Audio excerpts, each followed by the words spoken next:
Welcome to Demasked. My name is Fresman, and today I'm joined by Somber. How are you today? I'm doing well. And yourself? I'm doing pretty darn good. Do you go by Somber or Somber Puppet? Because I noticed it said only Somber on your channel. Yeah, generally I'm just referred to as Somber. Okay. But either way. So yeah. how long have you been on YouTube for? I've only actually started up my channel about a month ago, which is under the Maestra's Playhouse on a separate profile, but my character on the account, or on the channel, is Somber, which is my marionette. Okay. Character. Okay, yeah, I see how it all fits together. And from what I've heard from other, narrators and writers, you do some voice work for them as well? Yeah, I've done the majority of my work so far for Cleaving Thought from Bone, doing narrations for parts of a few stories on his channel so far. But other than that, it's mainly been my own stuff on my channel so far that I've been working on the past few months. So, what made you want to get into narrations? I've honestly been reading and listening to creepypasta since I was in high school. Like, I've always admired the people that do voice acting for it, just like how they can actually kind of take you to the story just by the emotion they convey through their acting. And once I got to meet Sociopathic, Sabian, and all of them, like, just seeing the work that they do, it's like, I figured I'd give it a shot. Yeah, I like personally, I'm not a horror channel, but I talked to both you and Sabian and people within the horror community, and it's a lot bigger than I thought it would be. Yeah, I was surprised myself. Like, I always expected it to be like a really small kind of niche community, but yeah, actually getting into it, it's a lot bigger than I expected it to be. Well, I used to listen to creepypastas a lot, even before I started doing YouTube. But the problem is I had to stop a little bit because like, I would listen to them while I was like already tired or had just gotten off work, and so I get like really paranoid. Psych yourself out a little bit. Well, I used to it was essentially like an hour-long bus ride home from work, but it was at night by the time I got home. And I'd be, listening to like Bebusta or Lazy Masquerade, and I'm walking alone, and I just hear like, the man was following me to my home. I'm just like, Yeah, I have the feeling. I'd go for walks with it playing, and then you have that one story that comes on about something stalking someone from the under street lights off the sides of the road out of view. And it's like, oh god. Now, do you strictly narrate, or do you write your own stories as well? Majority of what I'm going to be posting for the time being is going to be my own stories. Nice. That, and I'm building somewhat of a narrative around my channel, the Maestra's Playhouse, which I've got a little bit of a tidbit in my About section on my channel. That's kind of giving the baseline of what's going on, what the character is, and sort of a interesting, ever-expanding story based around my character as I tell stories to entertain whoever happens to pawn my theater. Is it sort of like you ever, this is a non sequitur a little bit, but you ever watch Courage the Cowardly Dog? Yes, that is a great show. Have you seen the episode where was it Eustace and Muriel get turned into marionette puppets? Yes, that was the episode for the end of one of the seasons. Yeah, that's what I'm imagining is like the kind of like the cart with the curtain on it kind of rolls onto a street and like the light turns on. Oh, that'd be terrifying. Yeah, that was a messed up episode.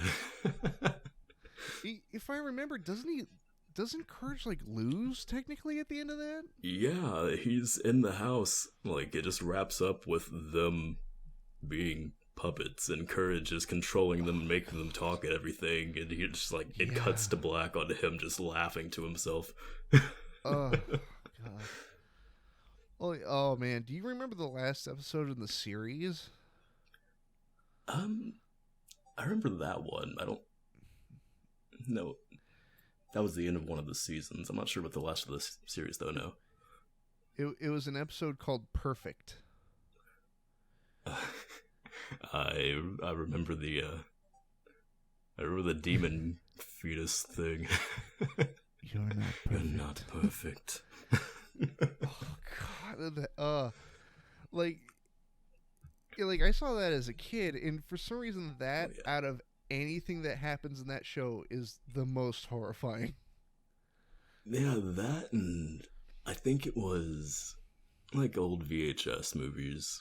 After the main movie would play, they'd have like a little snippet or an episode from some other series that they're kind of promoting or whatnot. And I was watching Scooby-Doo and Cyber Chase, and the King Ramsey episode of Courage the Cowardly Dog was at the end of that movie. So I just have it engraved in my brain. Yes. Oh, suffer my curse. That freaky CGI. Like, it's so like when I was little, like if I remember the time slot, at least in my area, Courage the Cowardly Dog was on right before Adult Swim on Cartoon Network. Mm-hmm. And so it was like late at night, and I'm like a little kid, and I turn on the TV, and the first thing I see is, "You're not perfect."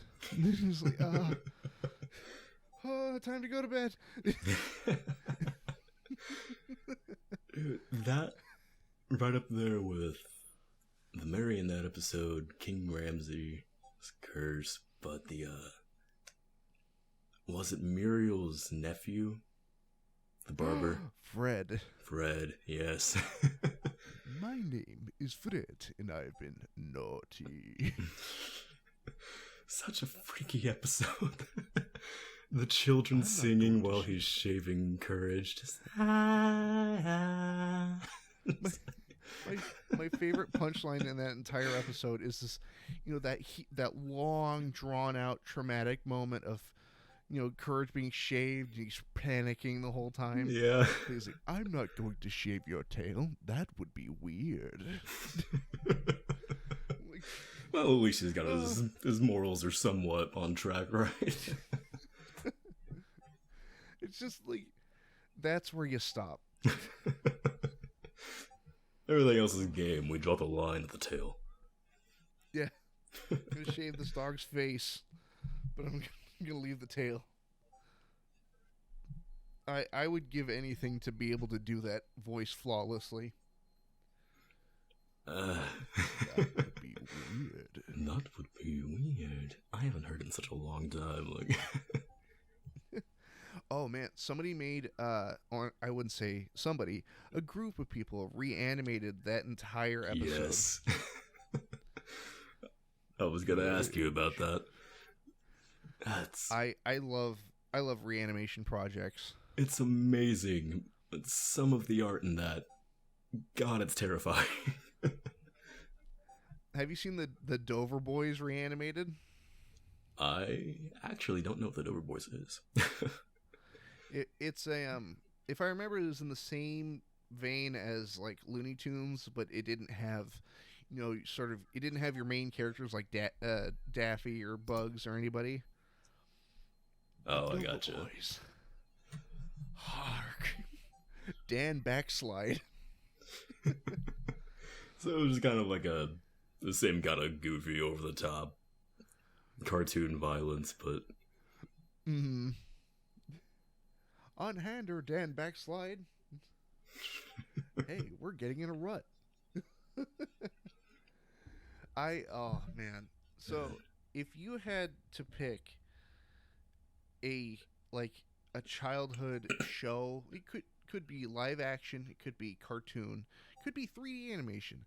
Is there one that sticks out to you as like other than, Courage the Cowardly Dog, because I think that scarred everybody. Yeah. But is there one that kind of stuck with you in your, most fevered nightmares? Yeah, there's a particular episode of the Misadventures of Flapjack. Oh God, yeah. I believe the One-Eyed Willie, I think, was the name of the octopus. He was like, had puppets of the teacher and all of the classmates in Flapjack's classroom, and Knuckles snuck in for some reason or another.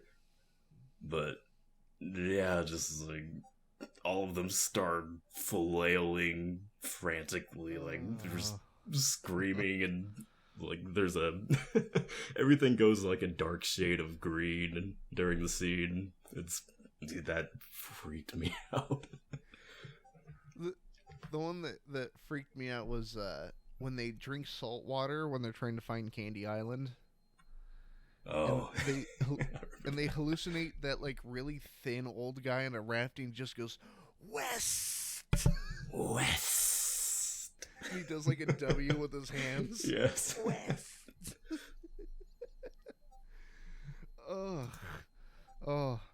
And Candy Wife, that was Candy Wife's terrifying.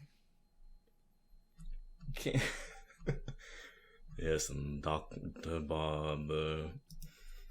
Dr. Barber. Yes. I think he was definitely my favorite in that show.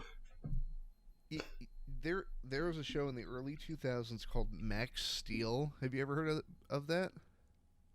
Max Steel. That sounds really familiar. If I remember, there was a movie a couple years ago that has nothing to do with the original series, and there's also a like reboot cartoon that again has nothing to do with the original series. Yeah, that sounds about right. Yeah, but it was before. I feel like there was a sweet spot in cartoons where there wasn't much regulation for what was being put in the show. You know what I mean? Like, there's some questionable stuff that slips by for sure. Yeah. Well, there's a villain character called Psycho, and he's like a cyborg, kind of like a Terminator type, but it looks like a normal looking person, but then like his face gets torn off, and it's like a big grinning metal skull with blinking red eyes. Oh God. And this is on Cartoon Network, and I'm like, oh my God. Yeah, like even Teen Titans, the original, is like, oh yeah, Slade. Yeah, there was some stuff in that show that's like, yeah, I'm not sure this is suitable for your guys' target audience, but then again, Naruto and all that was airing at that time too, so yeah, I think they were a bit more lenient with what they could get by with. Or there's even like the Justice League series, which all would delve into like dark timelines. Yeah, just out of nowhere, just like, we're gonna get really serious on you. Hey, look, Batman's a tyrant. I'm like, oh, he's supposed. Oh no. Did you catch it was for the DC Universe thing that happened a few months back. They had like Batman Returns and like short animations from like Madhouse Studios and a couple other groups. But like seeing that on there, it's like one of the villains, Mother Russia. Like, How were they? Could they really show that on Cartoon Network at some point in time? That's it's amazing. Well, that like with a lot of the DC shows from way back, they did a really good job about sort of masking the horror. Yeah, like it was there, but it wasn't necessarily like over prevalent in whatever was going on. And it like one comes to mind. It's when what was it? It was Superman fighting Darkseid, but Superman like punches him through a building. And he goes, "Do you know what it's like to live on a planet that feels like it's made out of cardboard?" He's like, "I'm constantly afraid that I'm gonna hurt something or hurt someone." But then he turns to the dark side and goes, "What we have here is a rare occasion for me to cut loose." I'm like, oh shit. No holds barred. I can go all out. Just this once. Oh yeah, those edgy photos of like teenagers with katanas. I'm sorry, Sensei. I have to go all out just this once. Exactly. My favorite ones was I can be your angle or your devil.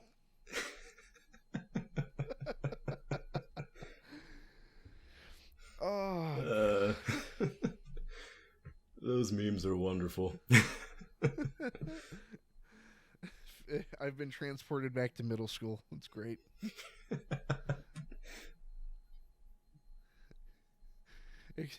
I wasn't one of those that had the katana, but I was like, yeah, I listen to metal. It's like My Chemical Romance. Dude, this is right there with you. Hey man, it's still pretty good. I'm not gonna lie. I went back and looked. Mom. all the other kids have frosted tips. Come on.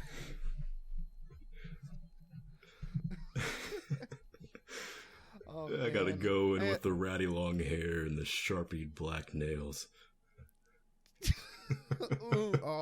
Ooh, that hits a little too close to home. Oh, that's like a shot of whiskey. Stings a little bit. Yeah, it's a good burn. Well, there used to be this website that it was before Spotify had kind of become a thing. And if I don't know if you ever went to it, it's called Project Playlist. No, I don't think I heard of that one. It's before Spotify. It was Pandora for me. Well, it's essentially, it kind of functioned like Spotify. You could search up the song and then save it to a playlist that you can listen to. And so I would do that, but oh god! And I remember it so clearly. I had the entire Black Parade album on there, and some songs by Muse, and an entire Dane Cook comedy album. And I would hit like shuffle, so it would play like Hysteria by Muse, and then cut to like, Dane Cook screaming about Burger King. Oh, yes. I just but now like I think back to that and like, yeah, I used to listen to Muse a little bit, but then it's mixed in with like a weird range of stuff. Yeah, you got a little bit here and there. You got a couple songs that completely clash with the rest of them. Yeah. Gonna listen to some Slayer, some Megadeth, and then Marty Robbins and Frank Sinatra. I got some Tiny Tim in there somewhere. Dude, I love Tiny Tim. Dude, right? Like unironically. Yes. Well, so I recently rediscovered a comedian that I used I had seen in a movie, but didn't know who he was. Mm. Have you ever heard of Emo Phillips? I don't think I have. Good, because now I get to recommend it to you. Oh boy. It's very, his mannerisms and speech pattern are so strange, but it almost makes the entire thing work, is him acting so strange. Have you seen the movie UHF with Weird Al Yankovic? I haven't. What the heck? So go watch UHF as well. That's a great movie because it's just all parody. It's amazing. Yeah, I've heard his movies are hilarious, but I haven't actually gotten to see one. I see Emo Phillips, and all I can think of is Andy Warhol. A little bit. I can just the hair. I'll meet you on that one. That's what was the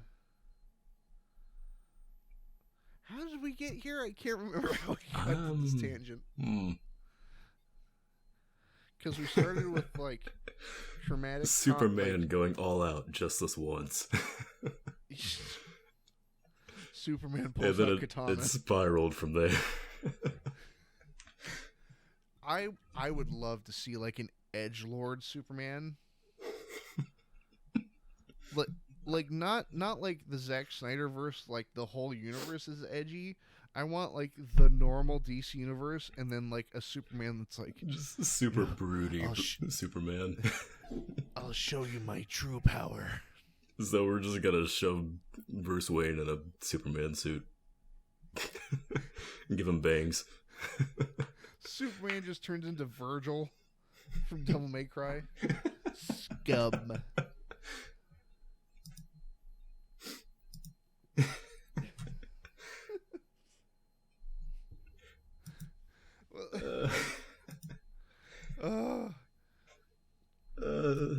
That's wonderful.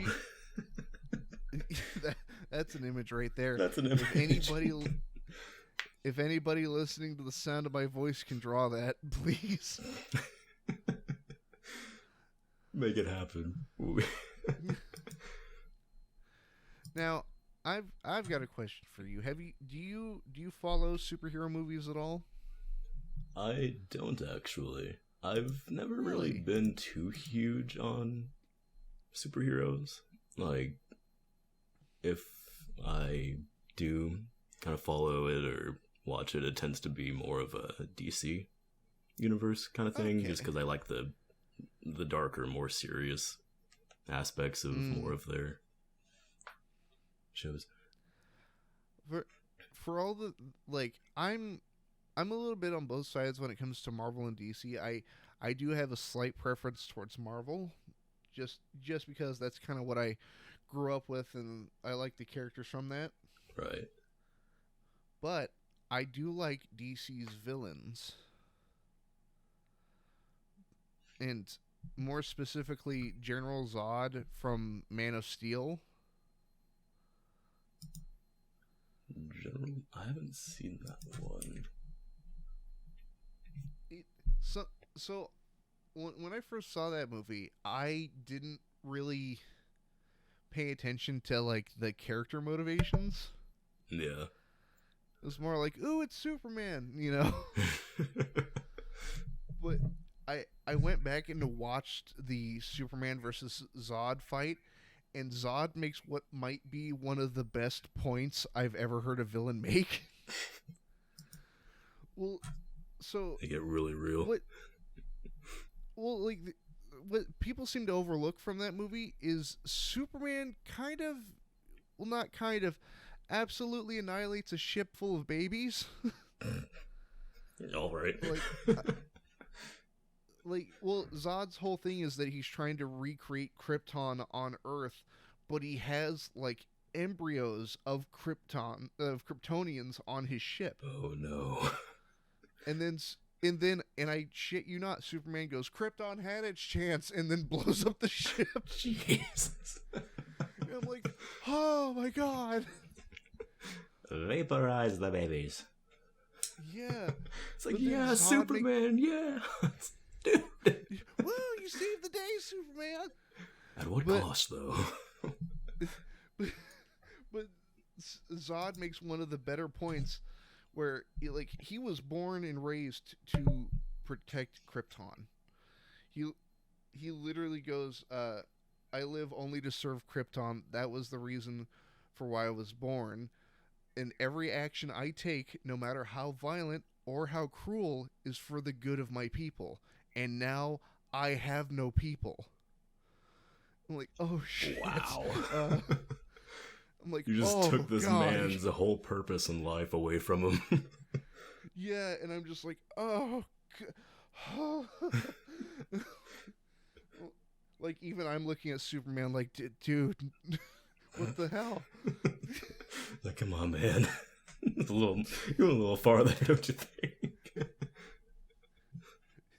Like, and it's not like he didn't see the babies. He saw the babies. He was well aware he was committing mass genocide. Yeah. Zod's like, look, Kryptonians. And then he's like, Krypton had its chance. So, oh no.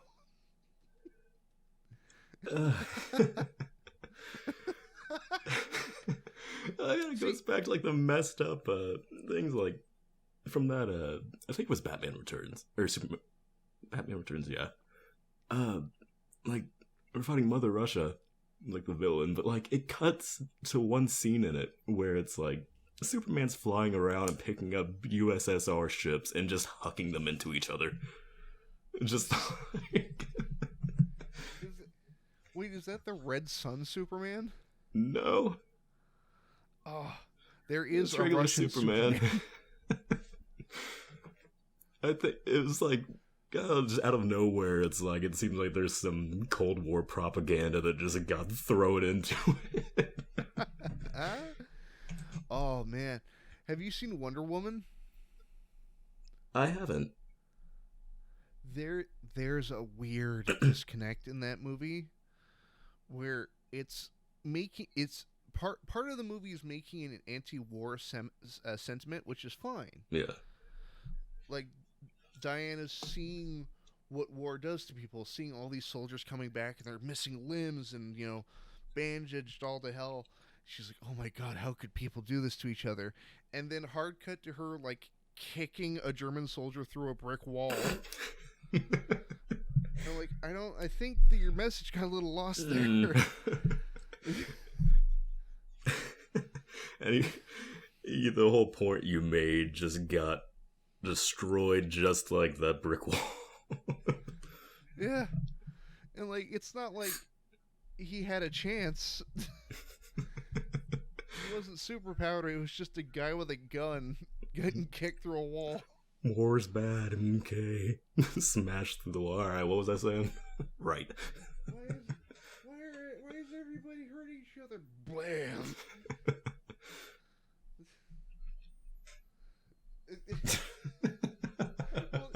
What's funny is there's a character that even makes that point where she's like, why are they still fighting each other?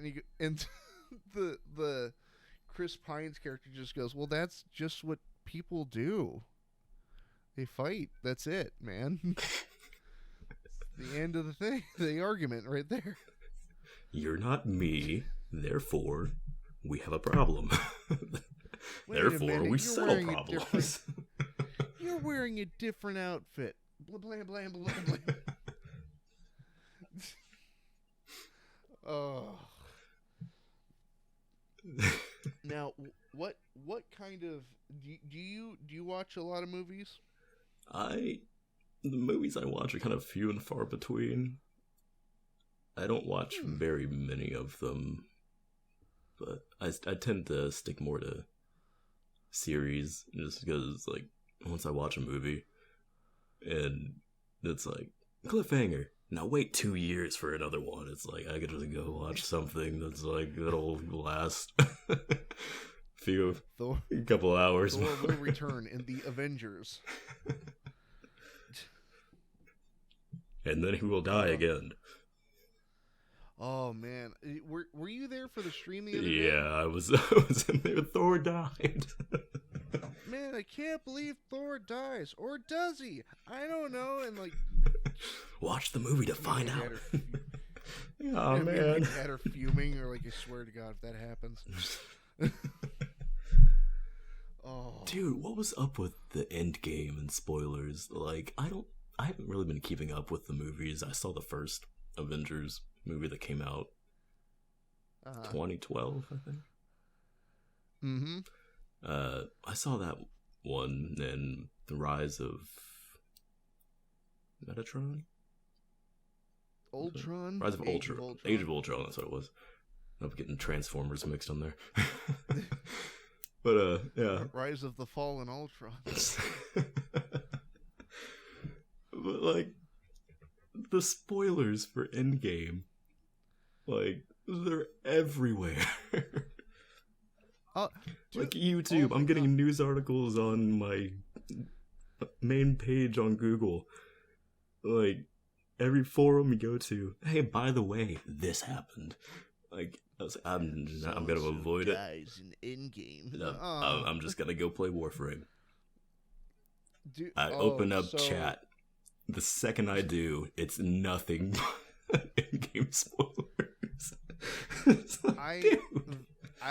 So I was lucky to avoid that because I went and saw it like right when it came out. Like it's become becoming almost like, well, it's become like a family event. Just go see the new movie when it comes out. Yeah, it's like, oh, Avengers Infinity War's coming out. It's like, all right, what are you doing this Saturday? And then everybody's, all right, let's go. That's cool. Well, like but that has been the running joke for every Marvel movie that we go to. It's like, God, can't believe Thor dies. Can't believe it.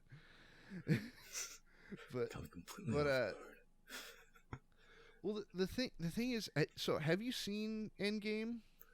I haven't, but I know the ending. So you know that huge moment with the very end, that big old moment? Yes. I believe I know what you're referring to. So they put that moment in one of the trailers. I was at work and I saw that. I'm just sitting there eating lunch, and I look up and I see, I'm like, oh no. They say they put the best parts in the trailers. Like, if you're that desperate that you have to put your big reveal in there, it's like, you're not holding your standards up that high or something. Well, the thing is, those movies are pretty good about not giving anything away in like the teaser trailer and like the first official trailers. Yeah. But it was one of those ones where it's like, Endgame is the #1 movie in the world, and then it's like it shows that moment. I'm like, God, we're gonna feed into the meme. Yeah. But I just, oh man, like, and oh, go ahead. Like, I'm a big advocate for not spoiling things, but I won't spoil something, but I'll try to get the people around me to go see the movie, so then I can have that discussion with them. I'm not gonna ruin it, but go see it so that I can talk about it. Yeah, I get that. It's like it's that way with anime. I mean, it's like, I want to talk about this part, but like, this person in the room hasn't seen it. We're gonna force him to watch it so that we can discuss this part and not ruin it for them. It's like whenever I try to recommend Gurren Lagann to somebody. Yes. The drill that pierces the heavens. I'm like, you just gotta keep going. You gotta understand. You gotta keep going. Just push through. Or like, have you seen Kill la Kill? I've seen a few episodes of it. It didn't catch my interest really. I tried Well, to, here's but the thing. Well, here's the thing. It does kind of like the Gurren Lagann thing, where you have to push through, and then it gets amazing. yeah. And so, like, I, I remember trying to show it to a friend of mine, and like, you know how the first couple episodes are. Yeah, And he starts slow, but like get into at least like episode 4 usually, and then you might be good. Well, even then, with like the the nudist beach group and all that, and like, well, no, like, I'm gonna have to ask you to elaborate. there's a group literally called Nudist Beach. And Kill Beach. Yeah. That sounds familiar. But it's like their whole group is against essentially what are called life fibers, is what makes Ryuko's outfit all that and this, that, and the other thing. Yeah. But an old roommate of mine made a great point where we agreed that, there is nudity present throughout the show, but by the time you reach the end, you don't even like see it anymore. It doesn't phase you. Yeah, because it makes sense in context of the story. So it's like, oh, everybody's naked all of a sudden. You're like, oh, that's why. Okay, yeah. Yeah, I've heard that a lot about the show. It's like people talking about new people. It's like, why is everything hanging out constantly? It's like, dude, it's like, just watch the rest of it. It's like, you don't even realize it's there anymore. Yeah. Like if I remember part of one of the last episodes, there's just like a giant like naked huddle, and I'm just like, huh, all right, like, what's going on in the story? What's happening? What are they talking about? Not even like, yeah, I'm not even like, it's not phasing me anymore. But what I'm saying to both you and the party people at home is, watch Kill la Kill, but watch it all the way through. I will give it another chance. At least let's get a couple episodes in, and then it'll be fine. It's not like, oh boy, someone's gonna behead me for this. It's not like One Piece where it's like, get a couple seasons in, and then it might start getting good. Yeah, you have to kind of, prepare yourself to wait for a while. Yeah, there's like 1,000 episodes of that show. It's still going. Well, it's like showing people clips of like JoJo's Bizarre Adventure. It's like, well, I know it doesn't make sense because you don't have context. Watch it and it'll make sense. Yes. Please. Watch this man punch through a frog and snap a stone in half. You'll understand the big golden man screaming, "Zawado!"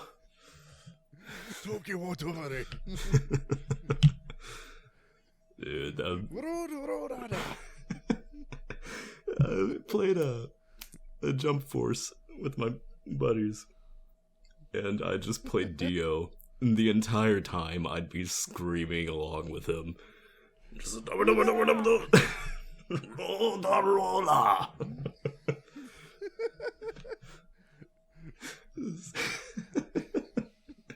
it's so stupid. Or I started watching JoJo while living with roommates who also watched it. And so, like, I'd walk out in the living room, and, like, one of the cats is walking towards me, and I'm like, oh, you're approaching me.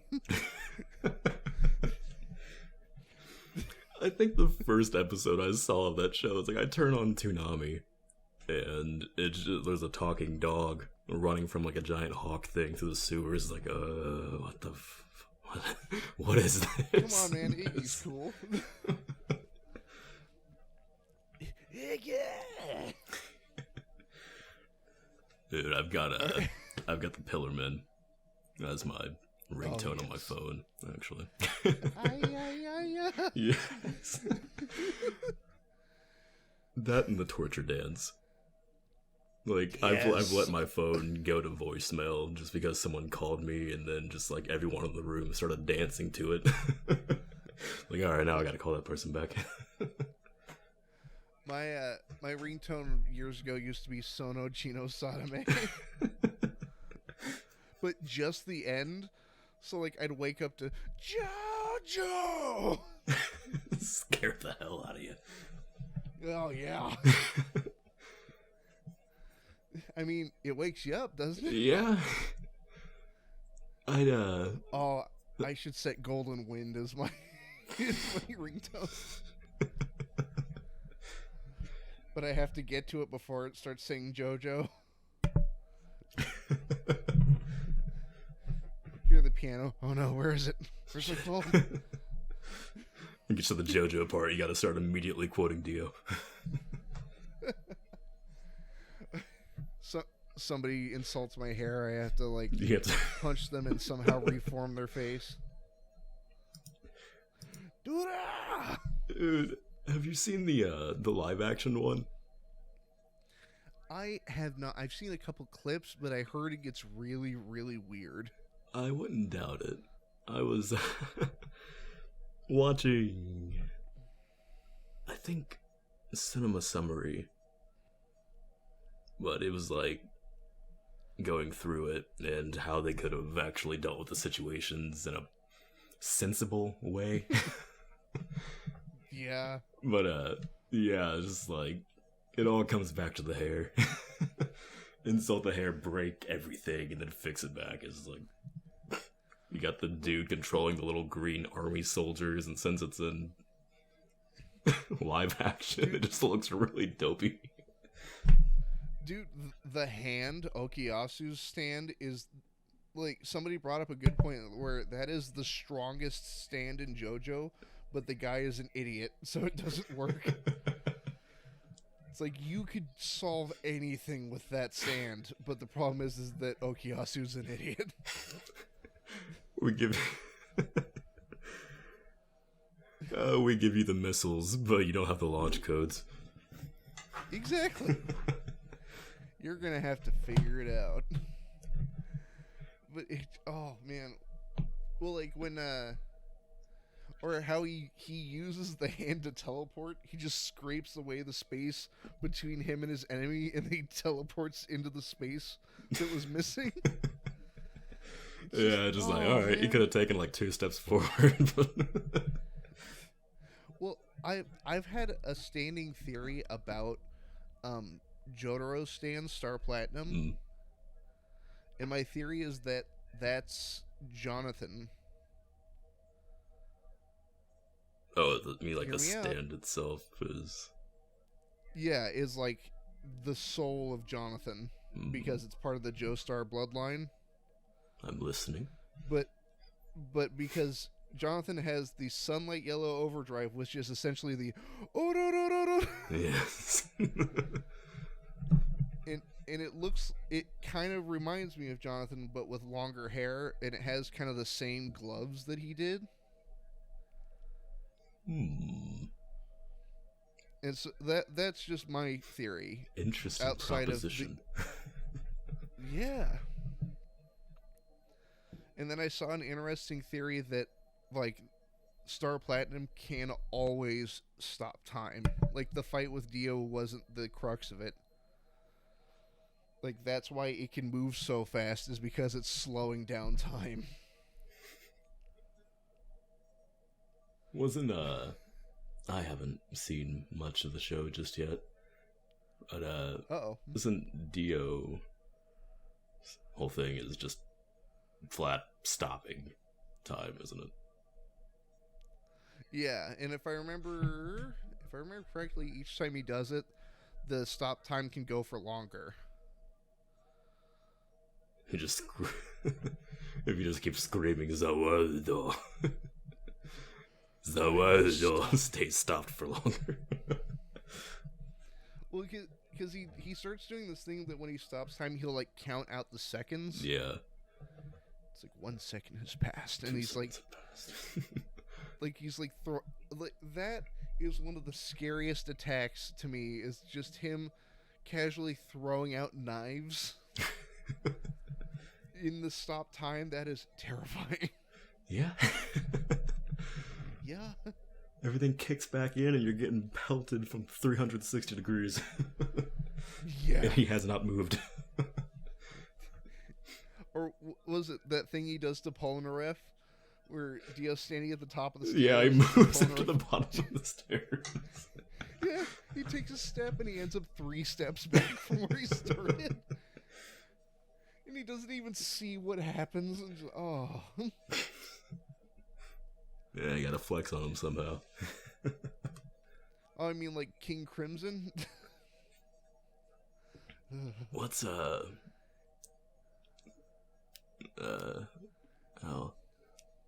I don't remember his name. The the guy that gets calls from his boss constantly, just like he's in the middle of a conversation. Oh crap! Where's the phone at? Where's it coming from? What the hell is that guy doing? It's like, or what was his name? Yoshikage Kira with Killer Queen. They can blow people up.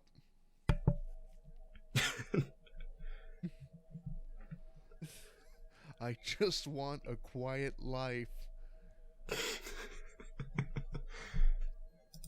Man, I need to sit and watch through that.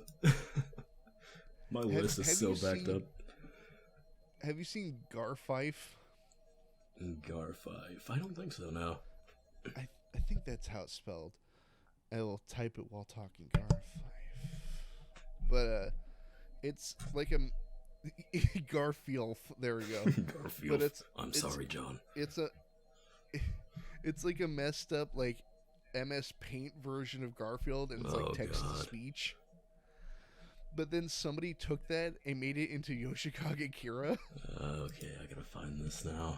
It's like, I gotta have a good explode. And then like it cuts to Kira and he's like, I just want a quiet life. Oh my god.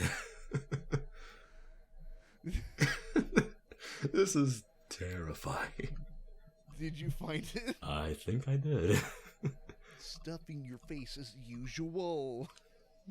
Good meal. Have you seen the I'm Sorry John subreddit? Dude, that was... I wish that took off more. It's like out of nowhere I start getting bombarded with YouTube recommendations of I'm Sorry John. And it's like, what is this? Start watching partway through, and it's like Garfield's this just eldritch being consuming all of the lasagna, and John is the only thing left. Well, like the part that there was a photo somebody made that was absolutely terrifying, where it's John like hiding behind a corner, and Garfield's like a weird centipede monster. I know what image you're talking about. Yeah. He's like, I need lasagna, John. Apparently the origin of that was Garfield was hungry and he didn't have any more lasagna, so he ate the house. John wakes up in the middle of the night and his lamp and the rest of his bedroom are covered in orange fur. He goes down into the basement, or he goes down into the kitchen, and it's like Garfield's face just protruding from the wall. It's like, I'm sorry, John. I was so hungry. I'm sorry, John. And it just took off from there. It was me, Barry. Oh man, did you ever catch up on Lasagna Cat?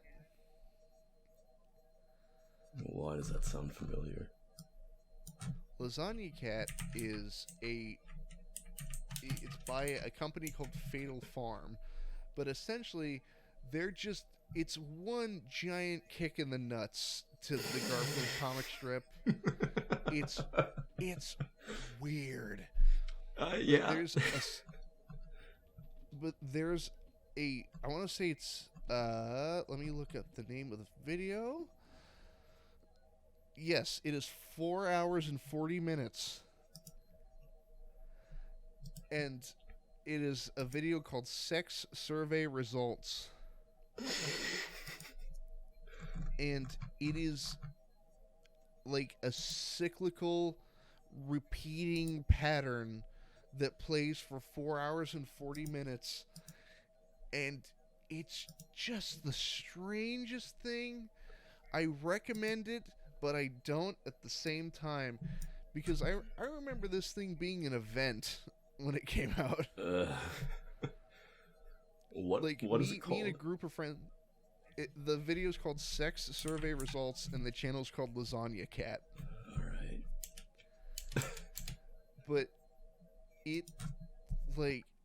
it's hard to describe. Like, I refuse to give anything away. The preface for what you would see in there is that they put out a phone number and they said, hey, when you call this number, you'll be asked to provide your full name and how many sexual partners you have had. And then, like, this video is the results of that survey mixed with just outstanding, bizarre horror. And I remember this so clearly because my first exposure to Lasagna Cat was this video. And Jeez. A group of friends I used to be in were like, you have to sit here and watch it with us. Oh, it's 4 hours long. Yeah, it's like, get snacks, get food, get whatever you need. We're gonna sit here and we're gonna watch the entire thing together. All I know is it ended with all of us screaming. It was great.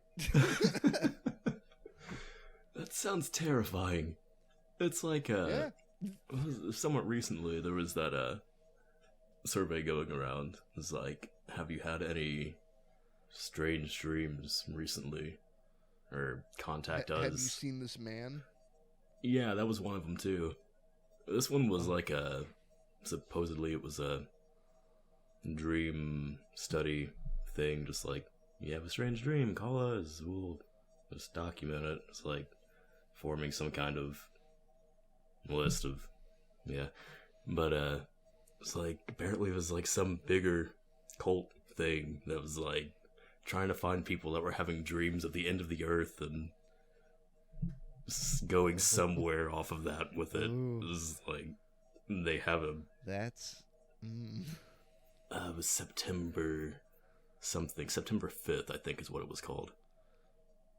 Oh, Just like, there will be mass change on the 5th of September. It was like, it's a big group on Reddit and they have a YouTube page, I'm pretty sure, but it was like, yeah. Prepare for the convergence. Yeah. Well, so there's in my state, it's somewhere I'm in Oregon, which is known for its strangeness. Right. But out there in the great blue yonder, as it were, is a place. I think it was called the Temple of Osiris Anubis. Oh boy. Or I think it was the Gate of Anubis. But the thing is, I haven't been there myself. But from what I've seen, all the photos I've seen, Oculus Anubis, there we go. The Temple of Oculus Anubis. But there's, like, in future me, you might have to put some photos up. I know I'm giving you more work, but it's okay. But there's like this gate, and it has like lion statues, and beyond it you can see like a 4 or 5 foot tall statue of Anubis staring at you through a gate. Yeah, I've got an image pulled up. Yeah, and by all accounts, it very much looks like a cult. Yeah, got it right here. Secret Egyptian death cult, Oculus Anubis. Yep. But like the question is, what's an Egyptian death cult doing in one of the most laid back? Yeah, what does that entail in the state of Oregon? Yeah. Like, just how much weed is there at that? Well, like, and I've seen aerial photos of that compound, and it looks very much like, yeah. It's very creepy.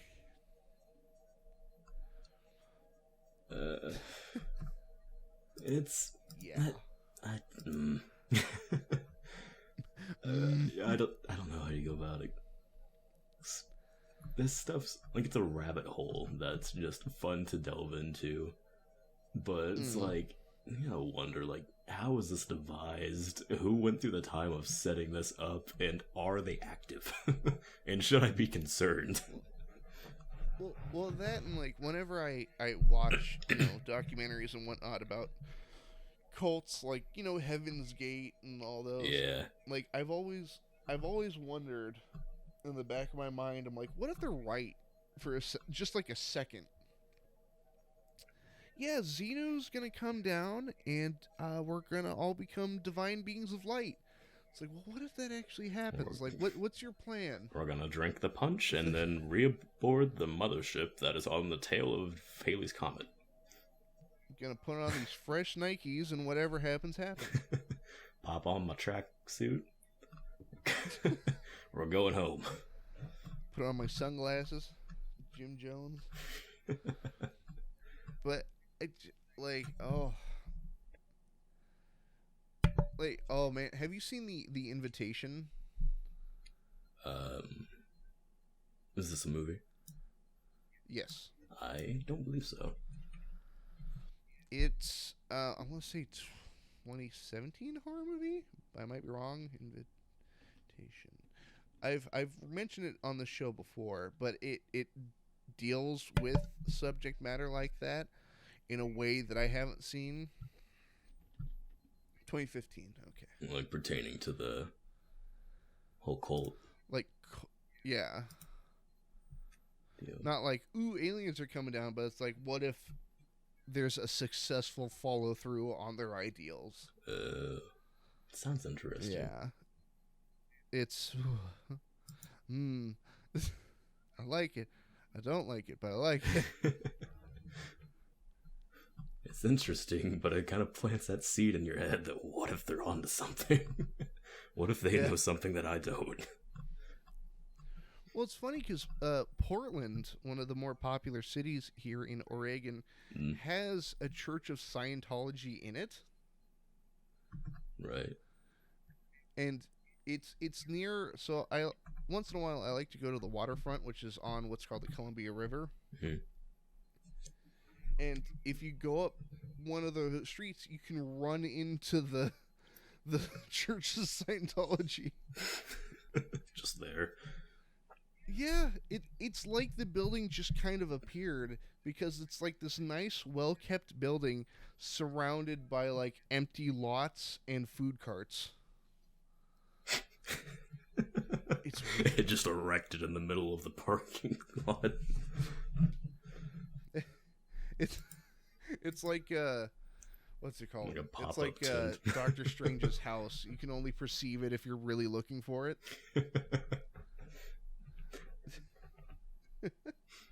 Now, what if you're standing where it's at, and then you begin to look for it? Are you suddenly in his living room? Or are you one with the building? You get to meet L. Ron Hubbard. Oh my goodness. I like the Scientology their belief are interesting to say the least. It's something. Like something I remember was like brainwashing memories of certain pains and certain ailments in your life. It's like take away a certain memory pertaining to your arthritis or something in your brain we will remove, and then you'll no longer have that pain. It's like, what if they're onto something? See, the thing is, I like to imagine that works, but only partially. I can't remember what affliction I had, but for some reason my arm hurts. Like, the pain's still there, you just don't know why now. Yeah. Now you hurt everywhere, and you don't understand why. Oh. What was the... Golly, what was the, Well, it's like, looking at, like, fictional religions in, like, video games and movies. Mm. Like, the one I usually come back to is Unitology from Dead Space. You'll have to give me a refresher on that one. I haven't played those games in forever. So Unitology is a weird but simple belief. It's that all organic beings will become one giant organic being, which you actually see in one of the Dead Space games, and it's called the Convergence. And essentially, an entire planet's population of like animals and people are turned into necromorphs, sort of repurposed meat and matter into these horrifying monsters. But when total conversion of all organic material on that planet is complete, it's then assimilated into essentially a moon of the planet. We shall form the universe's largest meatball. Exactly. But then it's like this huge hulking monster, and like, it's like when you see it happen, it's like, that's what the because like the first two games, they only ever talk about it. Yeah, and they've only got like the obelisks that are like drawing stuff to them. Yeah. Not really anything. Yeah, the marker that's putting out like this what's the term? Oh god, what's the term? I had it. Morphogenic field. There we go. Yeah, I wouldn't have been able to have helped you with that one. Well, like, I'm scrambling because I'm like, it's not Elysian field. That's like heaven. Yeah. but if I recall, a morphogenic field is essentially, like, the idea of creating this sort of, like, let's call it a brainwave, but you put a brainwave out there that's like, hey, everybody's crazy now. And then everybody goes nuts and tries to kill each other. But what the marker does is it puts out that signal for your body will be repurposed. You will become one with the convergence. So... Yeah. I didn't know that about the game. It was just scream, open fire on whatever the hell that thing is. Proceed down the creepy corridor. It's time to panic. Yes. Put the thing in stasis and run. Punch, stomp. It was one of my favorite parts about the second game was just that you could cut off their limbs and just impale them with them and stick them to the wall. Mm-hmm. I don't know what it is about being able to do that in games, like with the crossbow in BioShock. Just adorning the walls with corpses. or even the rebar crossbow in like Half-Life 2. Yeah. Just like, it's like you're thumbtacking Combine soldiers to the wall. Yeah, just hang here for a little while. Well, somebody made a mod for that gun years ago that changes the it changes the crossbow into a giant staple gun. That's amazing. So you're just firing staples and stapling people to the wall. The modding communities are wonderful. Oh yes. They have too much power sometimes, but overall. Well, I mean, like even recently with how fast, like I still haven't played it. I have no clue what's in the game, but they've already data mined Resident Evil 8. Yeah, they were fast with that game. It was like I right as think soon as it came out, it's like, here's some mods you can put on so Lady Dimitrescu is in a bikini. Well, I this think game it's came out a week ago. Well, I think it's also partially because it runs on the same engine that the RE remakes and RE7 run on. So they kind of already knew what they were going into whenever it dropped. And same with like take the Fox engine for example with Metal Gear Solid 5. The PT Silent Hills demo runs on the same engine. And so they were able to find like the model for like Lisa and Norman Reedus' character and the fetus.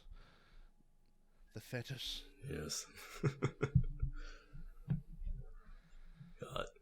Man, I wish that was a costume you could get in Death Stranding, is the Norman Reedus character. Just turn into the fetus. Please. I want a BB playthrough of Death Stranding. I want to be slamming monster while I'm rushing across the wasteland as an undeveloped fetus. Or it's a co-op adventure where you're just sitting in the pod and you have to like stare up at Sam the entire time. It'd be great. It's like player 2 is just a yellow filter over everything, and they can just look around at whatever you're doing. The triggers just move your tiny baby arms. Yeah. You can slam on the Press glass. X to cry. Yeah, start crying and increase the stress level. I tried. Your controller stops working when you get autotoxemia. Dude, have you played in /beat Death Stranding? I played it. I started on one of my first couple deliveries.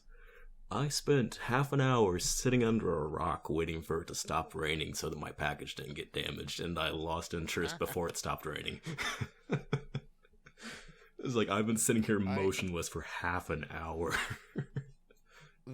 That game unlocked a weird, like, hidden paternal instinct. Because I don't have kids. I have a cat, if that counts. But the minute you get that pod, I was like, I'm going to do everything in my power to make sure that this kid is okay.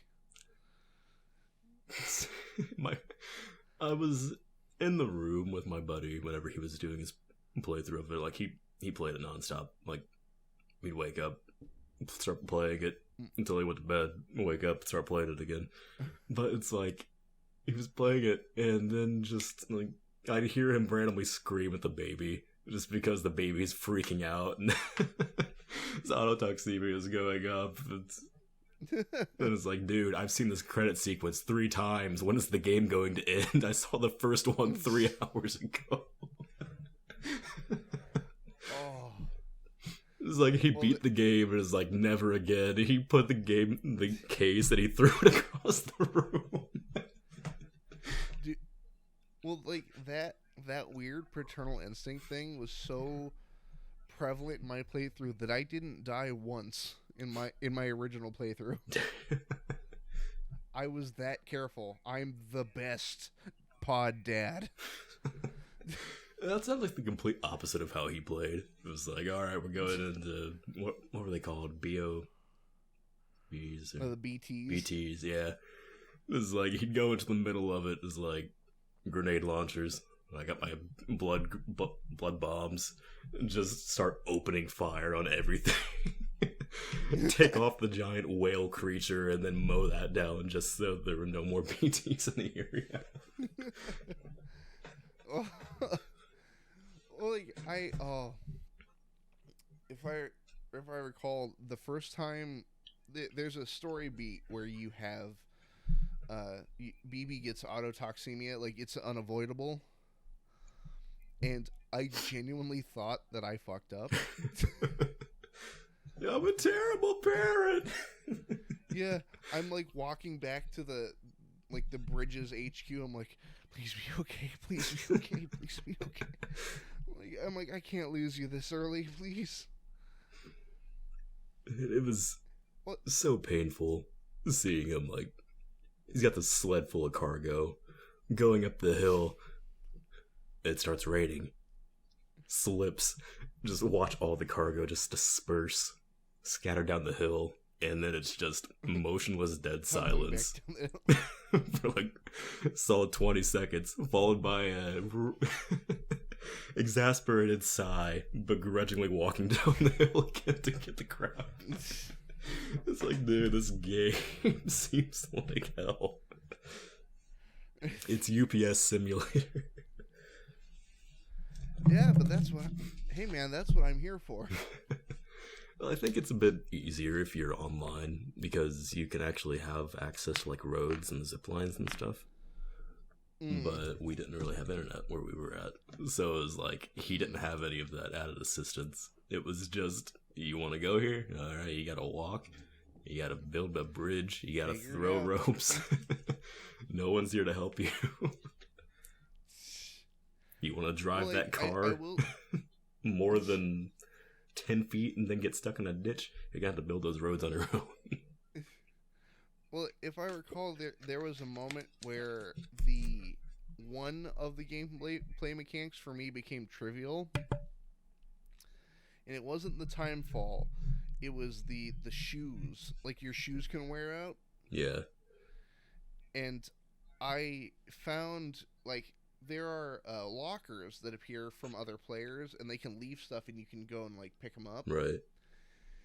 And I found... It was like a pre-order bonus or something, and I didn't pre-order the game, but it was, like, chiral boots, which are, like, incredibly resistant. And then I wore those for the rest of the game without ever changing my shoes. Someone just left you a fresh pair of sneaks in the locker.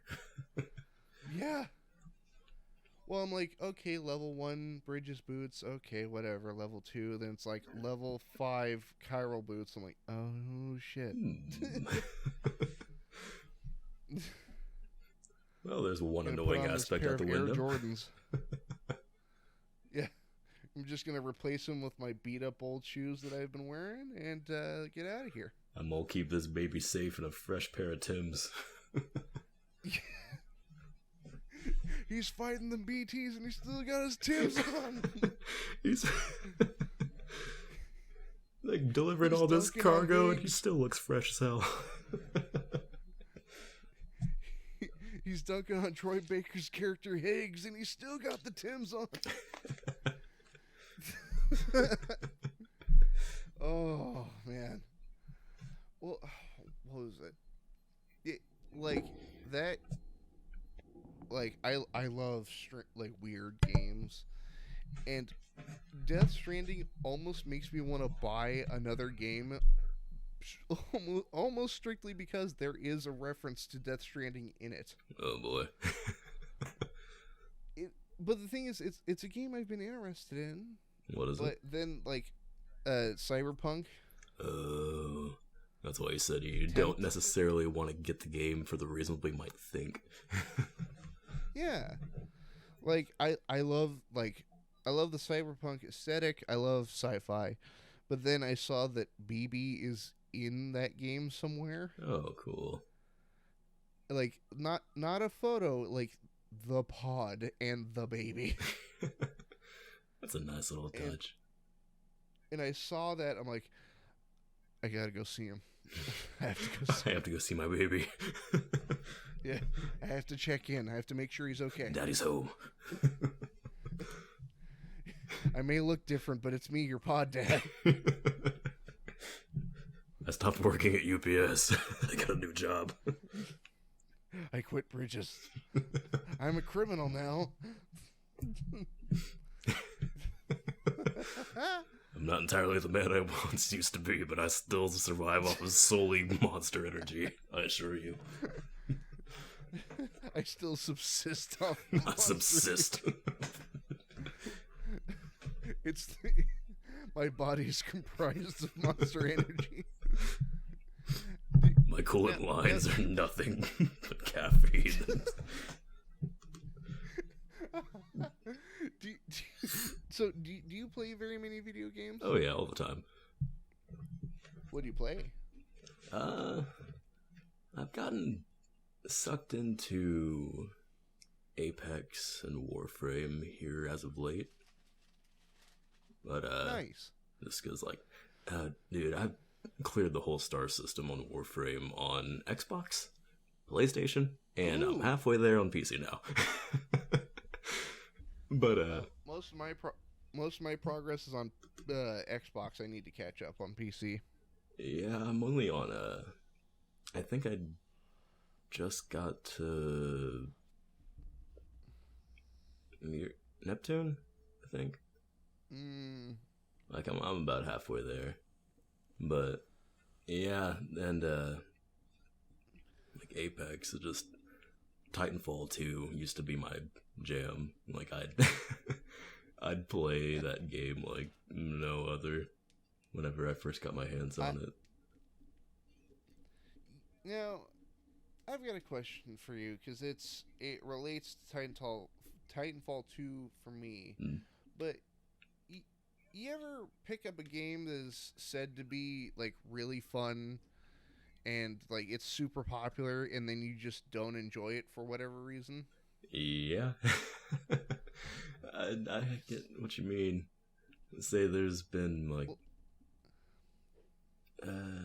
I think it's kind of like you have this giant group of people in like the game community. It's like all of the pros of the game. The game is absolutely flawless in every way. It's like there's no way to not like it. But then, yeah, you get someone with different tastes. Like I tried to get my buddies to play Nier Automata because I absolutely adore that game. Like the soundtrack, the gameplay in it, I love it.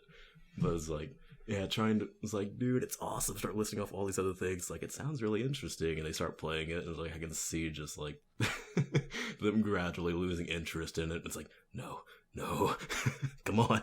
It's a good game. Like enjoy it. You don't understand this intricate masterpiece. Yeah. Sorry, there's actually a lot of deep lore here. Like, you're obviously missing the main core of what's happening. You haven't read the entire codex. Yeah. See, once you get every collectible in the game, it'll become very clear that this is a gem. Well, that's why I have trouble, like, recommending, like, the Metal Gear series. Yeah. I'm like, hey, you should play Metal Gear. They're like, alright, which one should I start with? I'm like, depends what storyline you're going for, man. Like, what do you mean? What's they released in, like, the timeline? Like, the third one. I'm like, why is it the third one? I'm like, I don't know. No reason. Yeah, it's a game that I haven't actually had much of a chance to play. Like, I think I had Phantom Pain whenever it was free on Xbox, I want to say. But I like didn't have my Xbox that long afterwards, so it's like I didn't get very far in it. But like that kind of open world, just kind of there's a lot of action. You can kind of play how you want to. You can be stealthy. You can rush in, guns blazing. Otherwise, you can do whatever the heck you feel like. You want to strap a balloon to a sheep and send it into orbit? Go for it. Like I love that kind of stuff. Now, I will warn you, if you go back, almost none of the other games are like that. Yeah, I didn't assume they were. I played one of them on GameCube, actually, but I think I was a little too, young. I had no clue what I was doing. You start the game like boarding a ship. Yep. Yeah. Twin Snakes. It's a remake of the first game, but with that GameCube shine. I've seen a lot of stuff on like the series and seen some lore stuff regarding it. It's like it seems really cool. I like what they did with Psychomantis. It's like starts reading off your games on your memory card. You have to switch the controller to port 2 to actually move. It's like I love that kind of stuff. Whenever the game just gets really meta. Well, it's funny because in Metal Gear Solid 4, you fight him again, but if you play with the original version of the PlayStation 3 controllers, which removed vibration, he loses his fucking mind. It's awesome. That's great. Well, because in the original Metal Gear Solid, he's like, put your controller on the floor, and I'll show you my power, and he makes your controller vibrate. Yeah.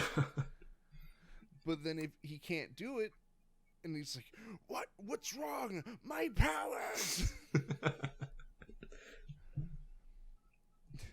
But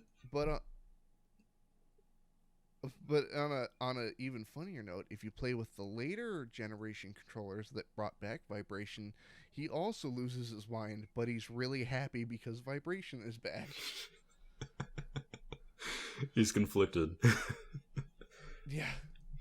That's great. I think that's one of my I can't say anything about it without ruining anything. Something similar to that is like one of the reasons that like Nier really like part of it just like hit the feels. Dude, I spent most of MGS4 in tears.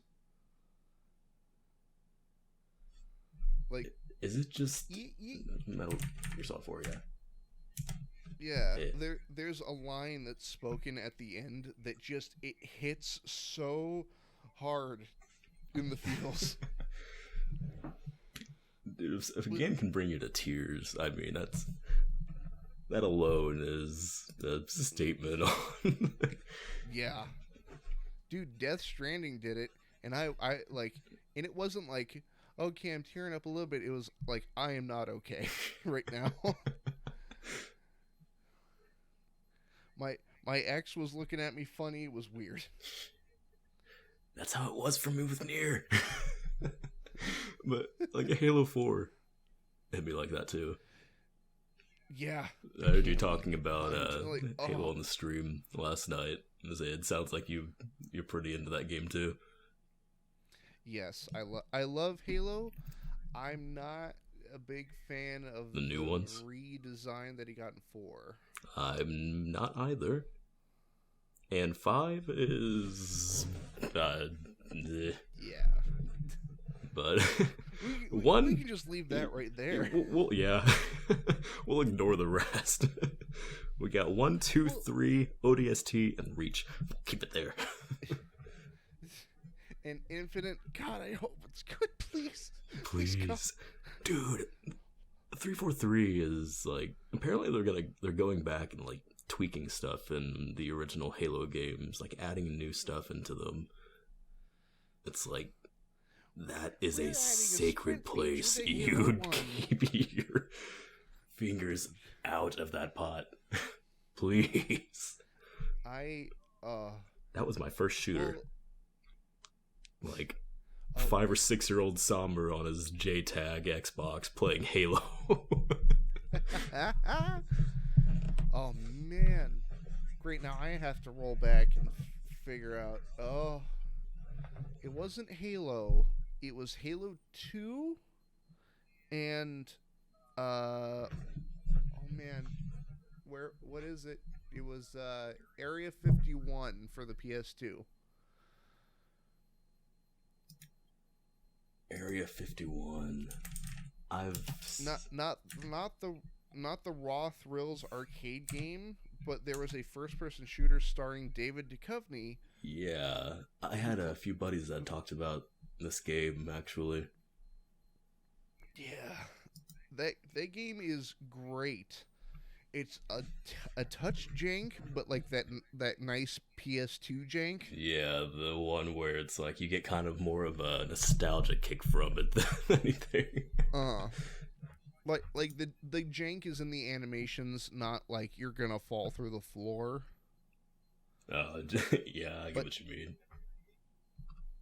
that said, uh, there was a game I almost couldn't finish. It was L.A. Noire. I almost couldn't finish it because I kept falling through the floor. But the thing is, it was at one specific spot on the map that it happens. It wasn't like I'm driving and I fell through the floor. It was like you're supposed to like walk around the back of a church, and there's like two steps that go down into an alleyway, and for some reason you walk down those two steps and then Cole just goes limp and you fall through the floor into the great nothingness. What the hell? Yeah, but it happened every time without fail. That's not even that old of a game, so it doesn't have that kind of excuse. And it's not like I had a corrupt file on the PC or something. It was on the Xbox 360. and I'm like, and even like my partner's like, "Come on, Cole, let's go around the back," and we and fell through. It's just but I'm sure I got a good laugh the first time, but after that, it was just like, like, all right, it was funny. Yeah. It was funny the first few times. Come on, let me finish the game. Or oh man, like what was the now? What would you say? So you said you play on PC? Yeah, PC. I played a lot of PS4 too.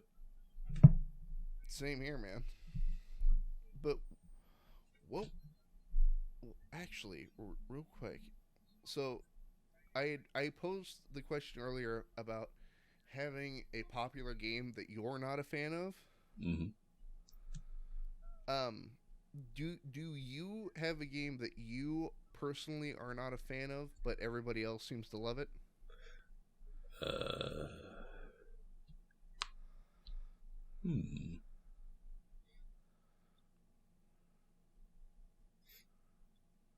I mean, overall, I'm pretty easy to please when it comes. I'm easily entertained, I guess.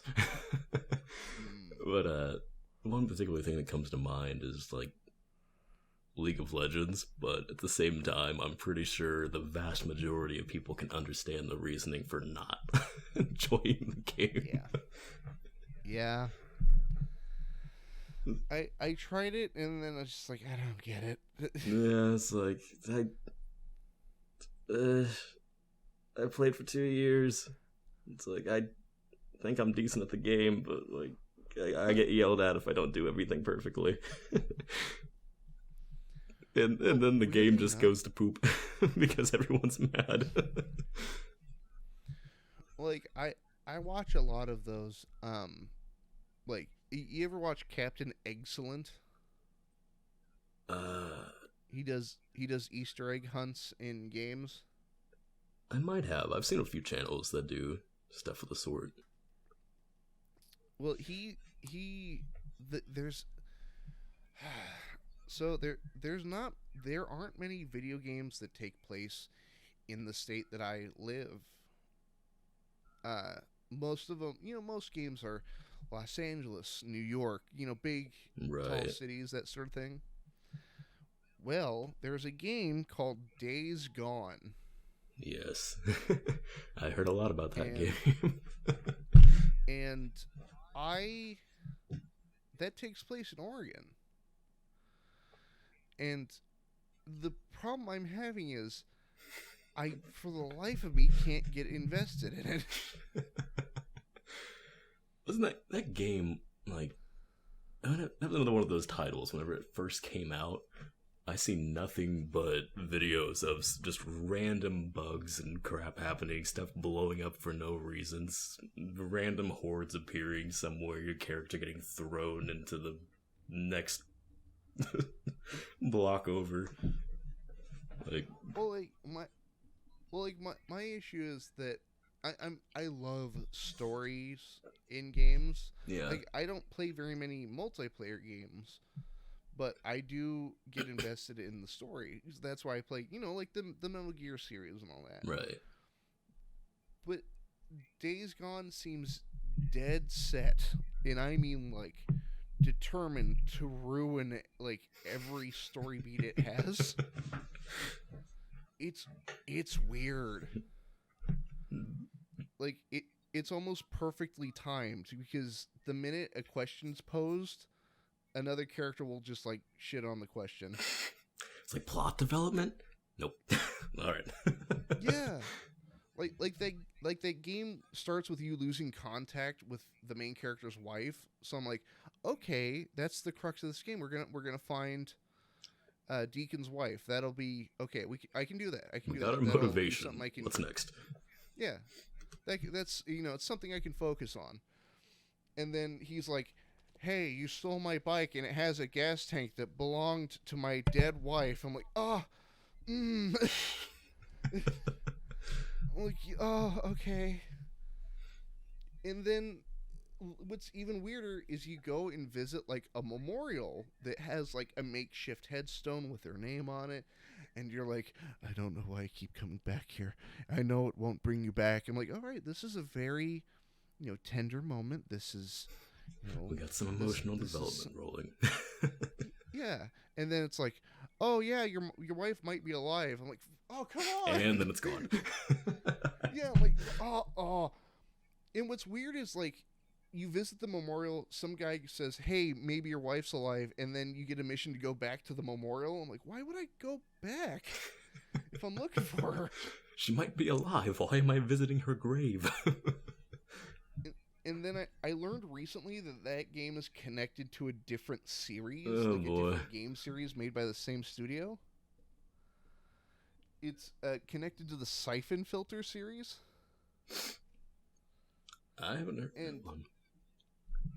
It's like a kind of like a military shooter, but it's, from what I can grasp, you're in the game Siphon Filter, you're trying to contain a virus called Siphon Filter, and that's also the name of the virus that causes the outbreak in Days Gone. And both games are made by the same studio. I mean, that's interesting that they'd have like multiple perspectives on the same underlying story. But yeah, right? From the sound of it, they could have done better with it. But the problem is, it had the adverse effect on me where I'm like, oh, that's a cool connection. Well, now I want to play Siphon Filter. Like, now I want to stop playing this and go play Siphon Filter. I gotta go get my background. Yeah. Although I will say there's a game that makes that same sort of bridged connection between two series, but does it masterfully. What was that?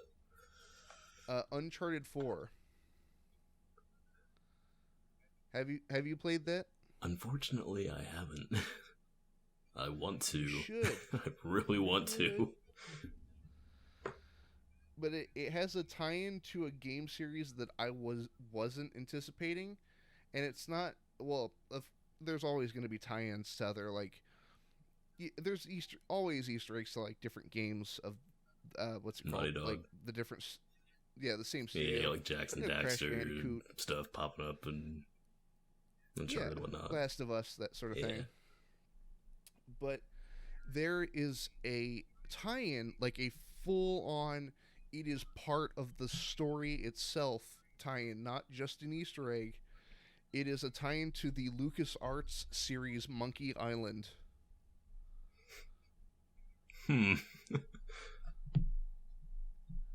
Have you played Monkey Island? I don't think I have.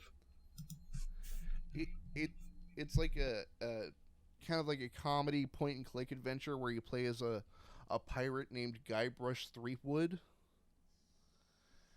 And, like, the entire crux of it's this Uncharted game. 4... Maybe. But, like, the entire storyline is you are kind of hunting for pirate treasure. Like all these different pirates have started work together at some point, and you're trying to figure out the location throughout Uncharted 4, and you see paintings of all of the pirates involved, and you see a painting that is clearly Guybrush Threepwood from the Monkey Island series, and Nathan goes, I don't know who that guy is. And I'm like, huh? And I'm geeking out. I'm like, I can't believe it. Well, because he, like, in the series, Guybrush starts off as, like, a kind of a normal, like, a deckhand. Oh, yeah. And then he becomes this legendary pirate through almost sheer luck. Like, out of the unordinary, coming across some... some bigger task kind of deal. Yeah. Ordinary man, extraordinary circumstances. There you go. But it, like, just seeing him, I'm like, I can't believe that they actually included him. It's always good to see whenever, like, game studios will actually, like, kind of harken back to their other works in some way. Like, whether it be like that, just kind of a tie into it, or just be like a little Easter egg here or there. Granted, it kind of might kind of throw you off a bit, but... Well, wasn't there... I'm trying to remember. Wasn't there like a Nier Automata Easter egg somewhere? Wait, no. 2B was in Soul Calibur. Yeah, she was. Why did I remember that? I don't know. I don't know why that popped. I don't know how that got back to me. Yeah, they threw her in there. I don't know why, but they threw her in there. Who else did they throw in there? Ezio was in one of them. Geralt. There we go. Geralt of Rivia. They put Geralt in one? Yeah, Soul Calibur 6. Is it? Soul Calibur 6 is the newest one, isn't it? Mm-hmm.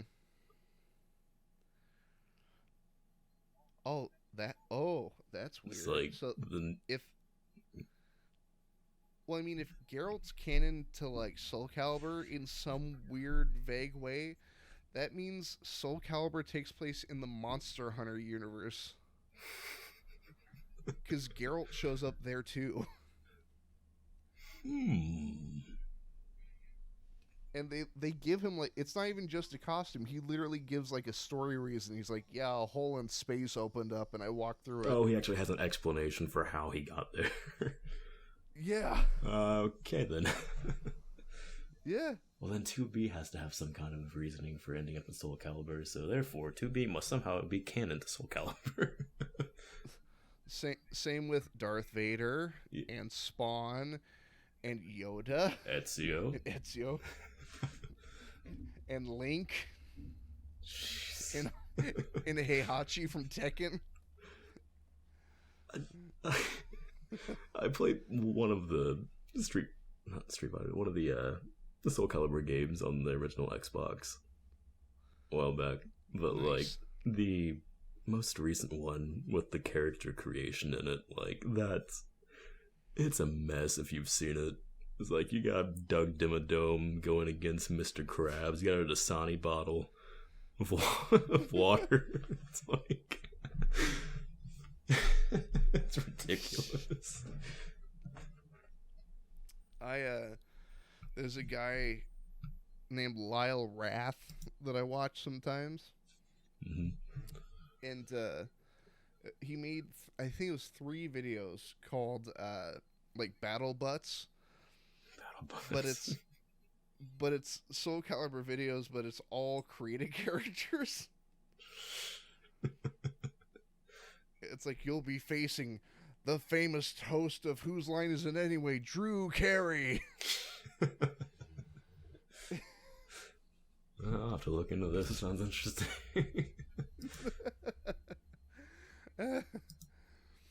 But like how like I have now I need to know if I'm not the only person that does this, because to a degree, I know some people will make characters that are kind of consistent between games that have character creation. Yeah. But do you have like a certain character that you remake in every game that has character creation? I mean, generally I keep consistent between like the whenever I can. It's usually the long, either like long black or white hair, the red eyes, and the trench coat. I look like it tends to look like some bargain bin Dante in some vein. Wacky woohoo fun pizza man.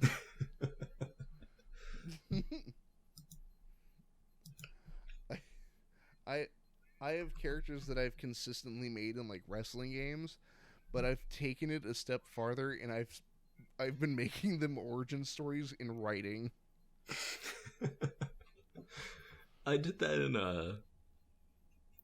it was Mortal Kombat Armageddon, where they had the character creation. Yeah, I'd go and make a whole bio for them, and then like never use them. It's like, all right, let's make another character. Let's do it again. Make all the different profiles for different characters, different button combinations. I had one, it was like, I made him look like one of the skeleton soldiers from Quan Chi's army from Deadly Alliance, and then like gave him a whole story of how his control over him had dwindled, but was still kind of prevalent enough for him to remain intact and functional. It was like... I've made some goofy names for my character, or for my characters, but I like writing reasons why they're called that. Like, I have a villain character called The Mistake. And he's like this huge ripped dude, and he's got like a head that's the shape of like an M&M candy. But like the flat part is where his face is. Yeah, that's the image I got. But I've, like, as of recording, I've already written an origin story, and I'm also in the middle of writing a larger continuity with all of my other dumb characters taking place in the same universe. I've just got like the mental image of the red M&M just slapped onto Bane's body. Yeah, pretty much. Is that about right? But there's no talking. It's all in grunting and screaming. That's great. I'm working on a new villain character called Bone Master. Bone Master. Bone Master. And should I ask what his origin story might be? Well, so there's a sort of crusader character, if that makes sense. Yeah.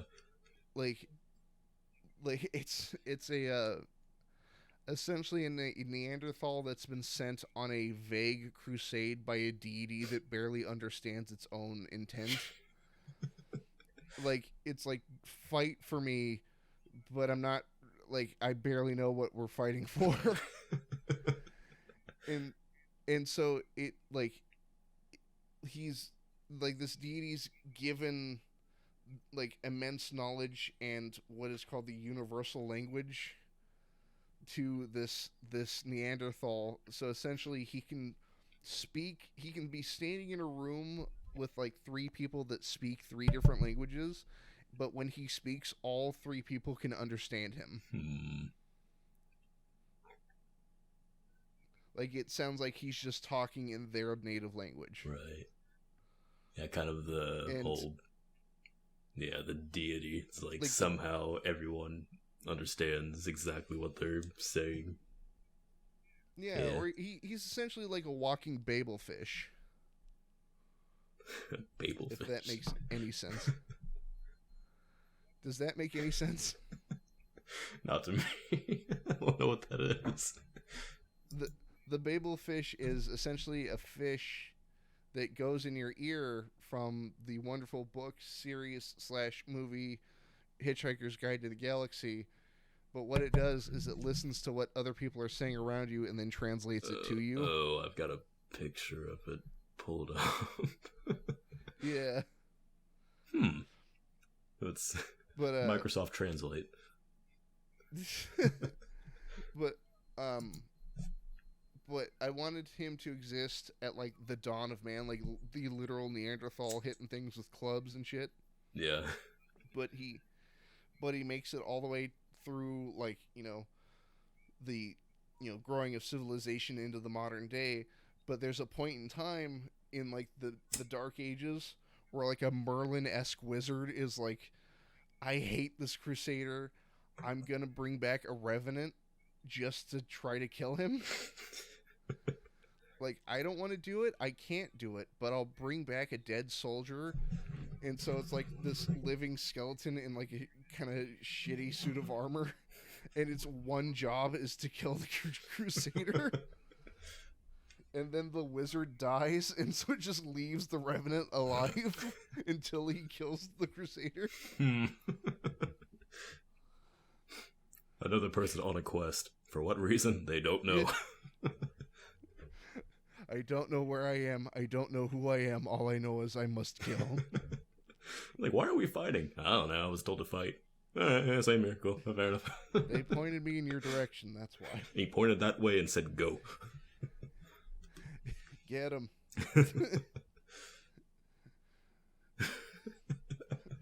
But I love purposely giving weird names to characters and then giving like an in-depth explanation as to why they're called that.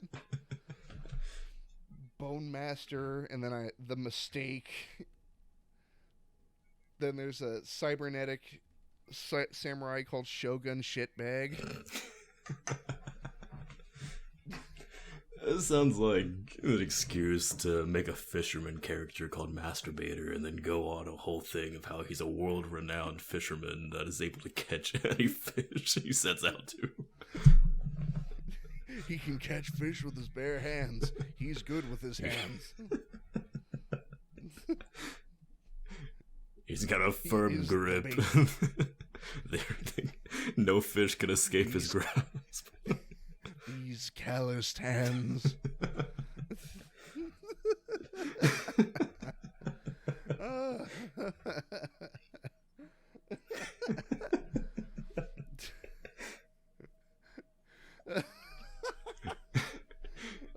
He massages the fish in an up and down motion before ending them to make sure they're at rest when their time has come. This fish has gone flaccid.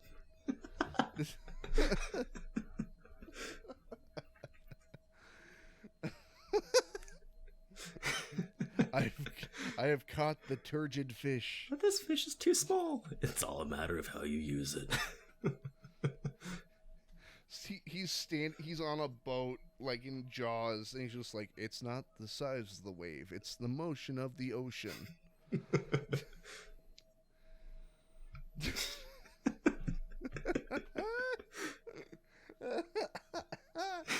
Oh. Like to imagine he's he's just one of those guys, like he's not wearing anything but like an unbuttoned dingy like denim jacket. He's wearing like the water waders, like the ones that like go up to your chest but like nothing else underneath it. He's just got the boots.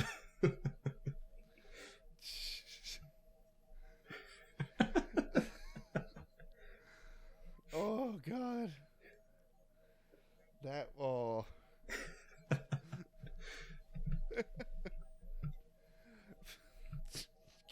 damn. He's got great forearm strength. I've never met a man with as much endurance as he. Vice-like grip.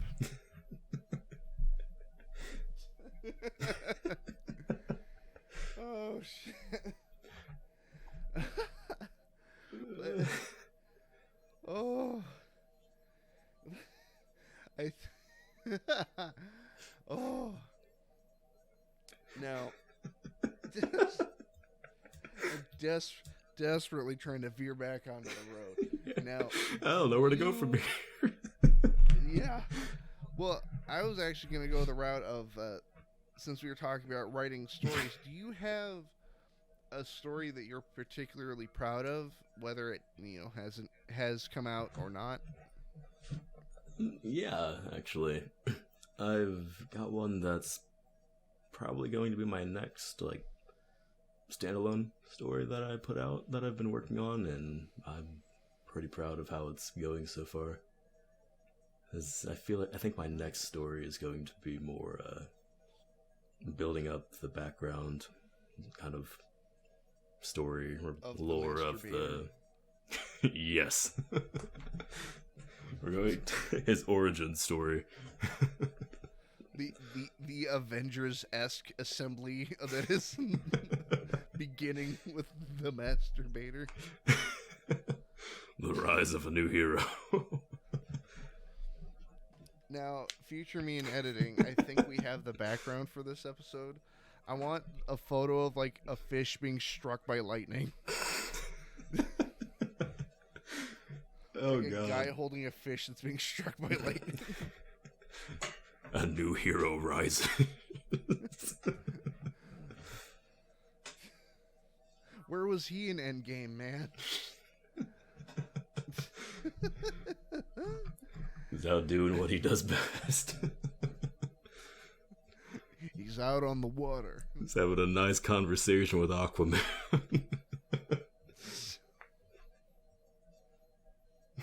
You command the fish, I catch them.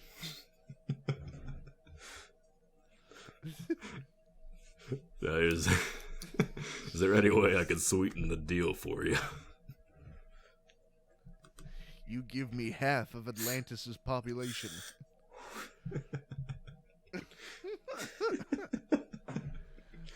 Oh, I'll make it worth your while. Don't you worry. I'm imagining the events of Jaws, but instead of blowing up the shark, he just punches it across the head. Aquaman or the masturbator? The masturbator.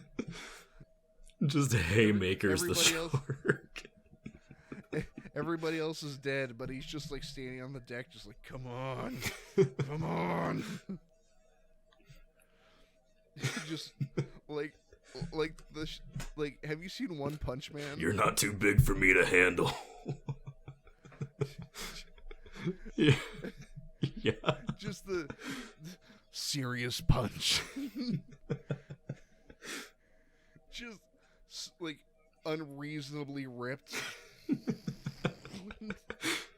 The shark just evaporates. I'd like to think he's got prison body.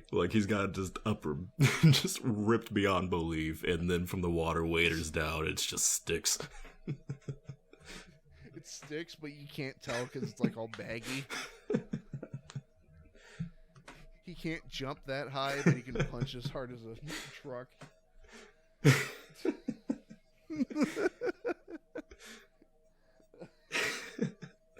To make up for my lack of leg strength and what I can do with these calloused hands. These look like big, strong hands, don't they?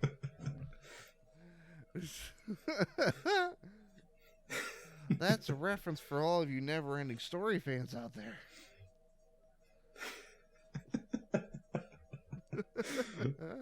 These meat hugs can beat down anything. All I have is my fishing pole and my mitts. Cue knuckle cracking. Just. Oh, damn it. I tried in only one pop. I only got two.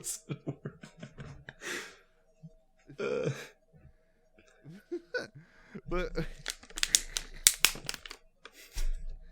yes, the Foley of the water. Hey man, I gotta make do with what I got. I used to do that while playing games with people. I'm like, hold on, I gotta pop my neck. Just. Have you ever done the thing where like held a water bottle underneath your under your arm? It just like acts like you break your wrist. It just like crack down on it whenever you spin your hand around. It's like ah. I used to do that while pretending to like pick something up. I'm like, oh, I dropped my pencil, and just like pop, pop, pop, pop, pop. Trying to lean down. It's just like ah.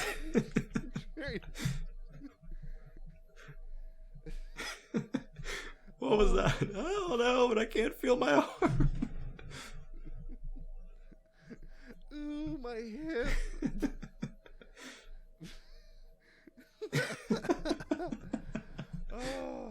Oh my god. Oh, it's hot in here. Oh, I'm overheating. Oh god, think about Ryan Reynolds again. Is this it? The Masturbator starring Ryan Reynolds. Oh my god. I'm imagining like the commercial. Ryan Reynolds is the masturbator. I have to catch these fish. I have to. This summer, no man can work his hands like he can. The end of the trailer is him like suplexing a whale. Well, shit. Now I'm on board. I want to see this. Well, let's start something up on Changed. Let's make a petition. Like, hold on, I gotta write this down. the baiter.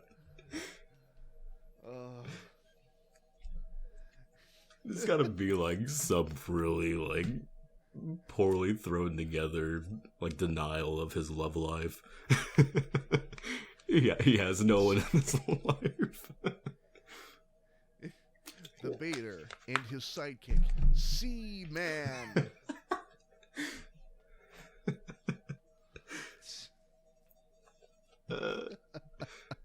Yeah, let's throw Jonah Hill in there. Oh god. No, it's gotta be if we're gonna have Jonah Hill in there, it has to be like Channing Tatum and Jonah Hill. There we go. like Magic Mike 2 Channing Tatum. Yes. I mean, shut up. I haven't seen Magic Mike. Shut up. Hey man, Sabian's got a video on his gaming channel of me dancing on a pole in VR chat. I will own up to having seen this. I am Magic Mike. It's out there. The world knows. Off like the mask. It was me. That's got to be my favorite, like, goofy quote from, like, the DC comics and the animated shows is, like, Reverse Flash. It was me, Barry. It was me, Dio. Kono Dioda.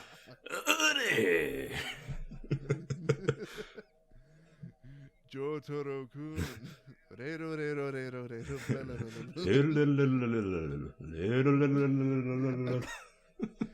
I don't know what I'd do if I saw somebody do that in real life. I did that to my buddy. I like to mix drinks. And I was making one for one of their parties, and like, yeah, I popped one of the cherries in my mouth and started doing that to him.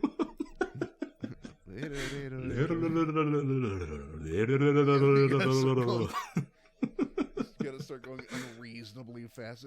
Yes. Shit.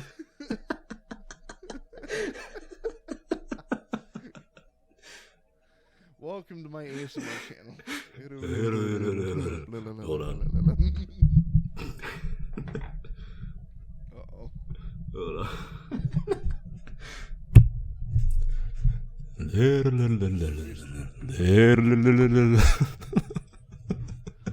Oh, it's a baseball. Me Mr. Jurster. Darby the gambler. Mr. Jurster.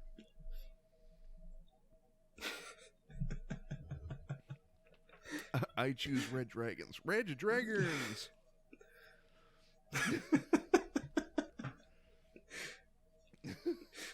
I don't know why that broke me. Red dragon. Or was it Goodbye, Jojo? I'm still caught up on the cherry. I could have sworn I heard like the wheels on your chair move. You're like, hold on, I heard like a chair move. Yeah. I turned on the binaural on my mic. Oh no. Hopefully that I'm imagining you picked have up like on my end. one of those sets where it has the two ears. Yeah, I've got the mannequin head.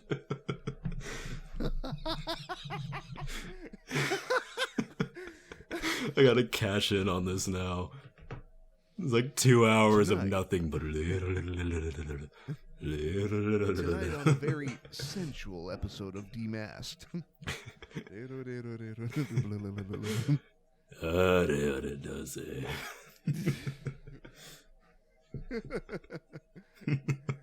Oh my god! Oh no! Dude, that's English. I love it so much. Holy shit! Holy shit! I like Joseph's just, oh no. That's Mr. Juster. That's my favorite thing from Steins Gate. Just, I am mad scientist. It's so cool, son of a bitch. Oh man, did you ever play King of Fighters? No, I don't think so. There's a character called Terry, who, if I remember, he recently got into He's in Smash. Bros. Yeah. I was wondering where the hell Terry came from. But he what's it called? They did this weird thing when they translated it to English, where they got English voice actors for everybody except for Terry. So they're like, I don't want to fight you. And then he's like, take it easy. And he like punches the ground. He's like, burning. That's great. He wins. He's like, okay.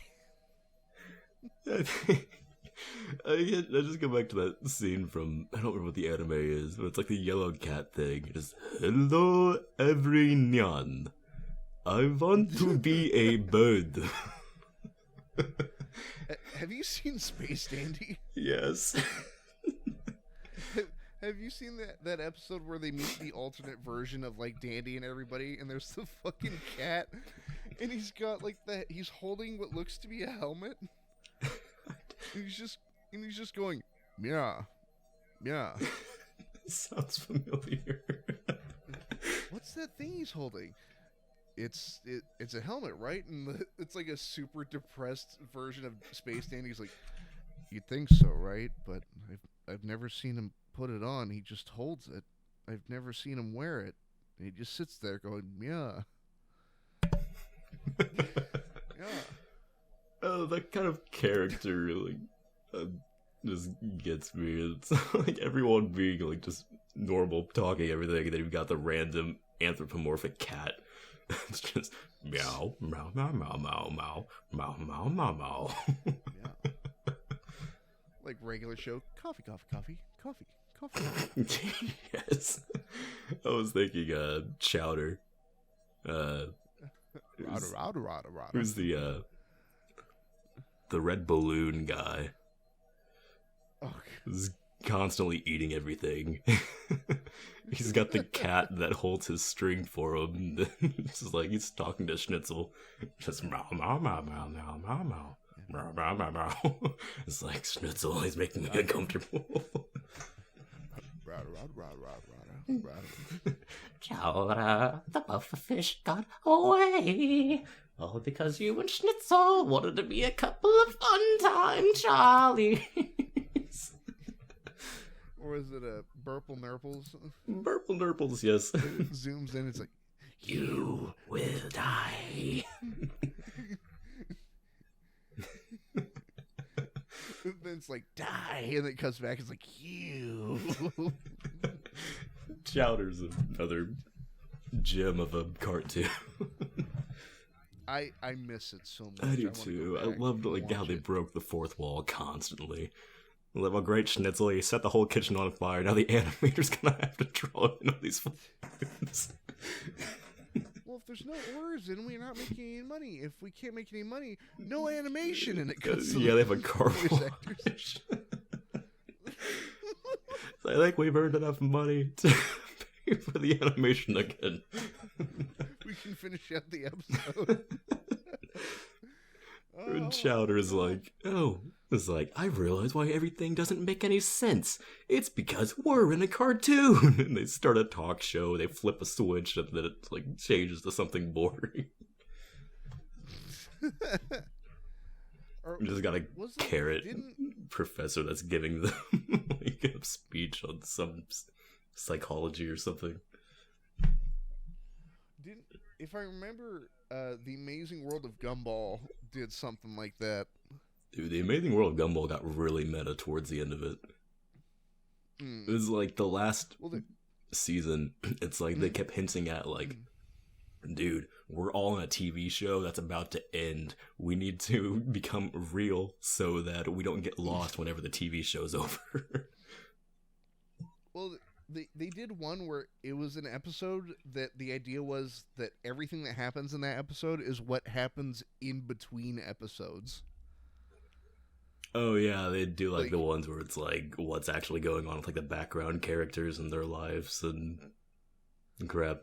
Well, no, it's like Gumball and Darwin hanging out, but then like everything starts to break down around them. And, like, everybody in the town kind of, like, slowly becomes, like, weird, distorted versions of themselves.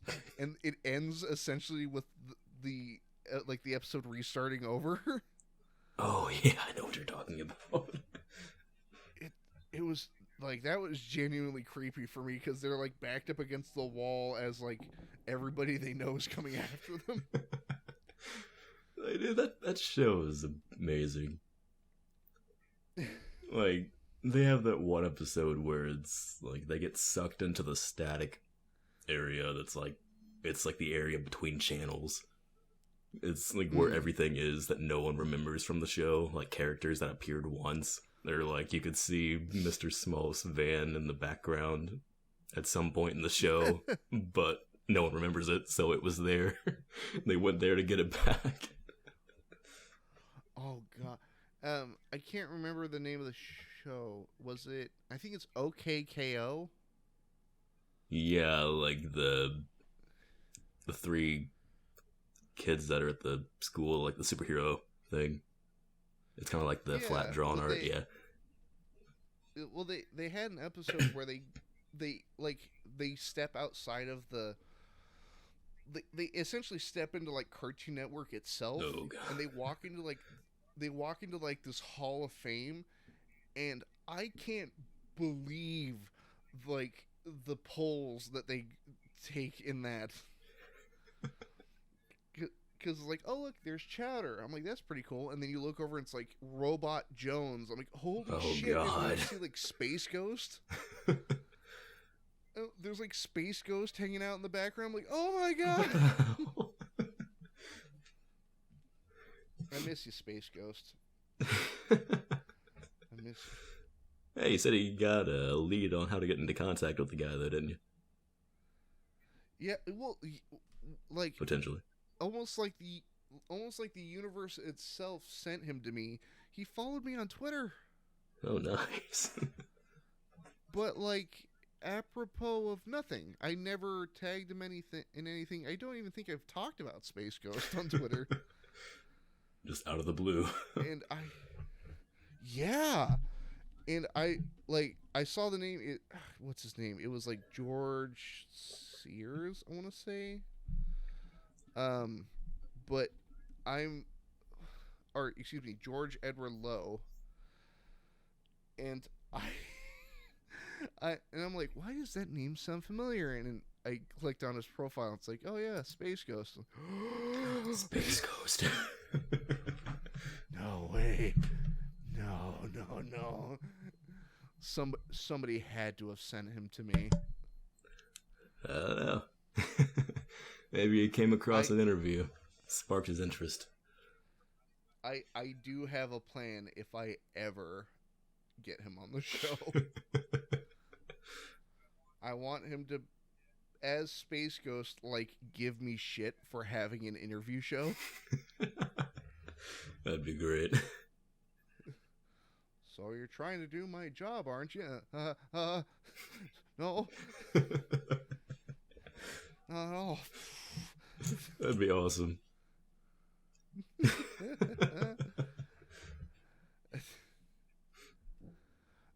Like, oh. It's like that was one of those shows that growing up I wasn't even sure if it was real. It could have been just like a distant memory. It could have been a fever dream. You're really not certain. Yeah, because in my area when it came on, it was like 3 a.m. And so I'd like wake up from a deep sleep and I see like the flashing like text of Space Ghost Coast to Coast. Parents come in and it's just you're staring at empty static.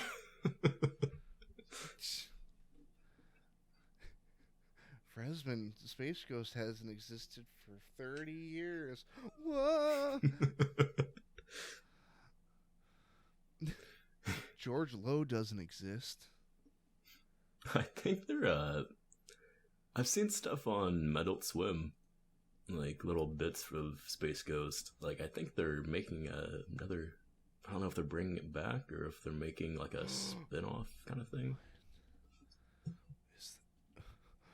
Don't tease me like this. I mean, I've seen it. Oh. I don't know if it's going anywhere, but I've seen mention of Space Ghost on there. Well, I think have you ever watched Space Ghost Coast to Coast? No, and I have no other reason to know of it, which is why I'm pretty confident in my statement.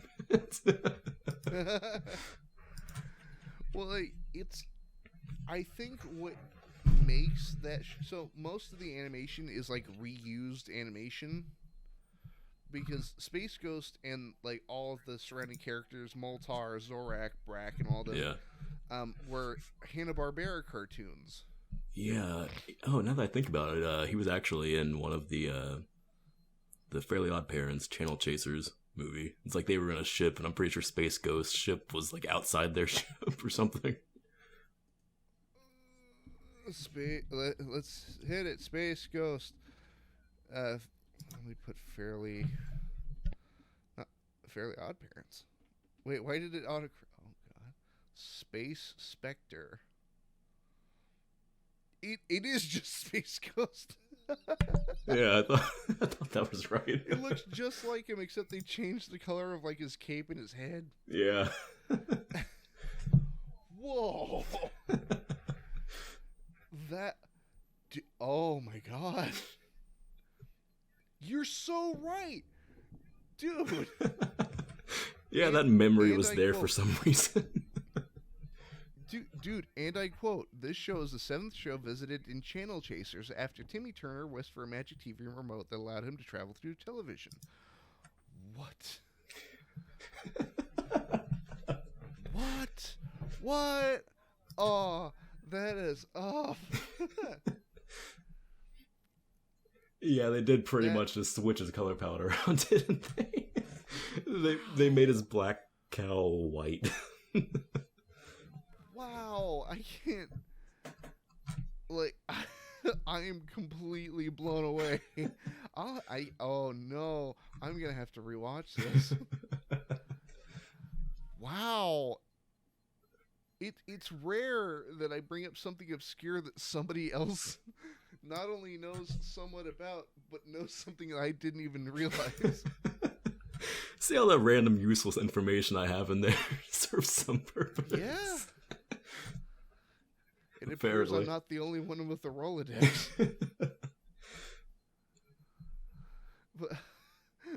but I forgot what I was saying. Oh god. So, do you remember those oh my god. What was it called? It was you know those in-between slots between shows on Cartoon Network where they showed like the characters working at an office? That sounds familiar. It would be like Johnny Bravo driving to work, but then you see like, you know, the Wonder Twins in the back or something like that. Yeah. and like Ed and Eddie. Yeah, like the little in between segments. Yeah. Yeah. But then like Space Ghost is just kind of like drinking coffee in the background all the time. And Birdman.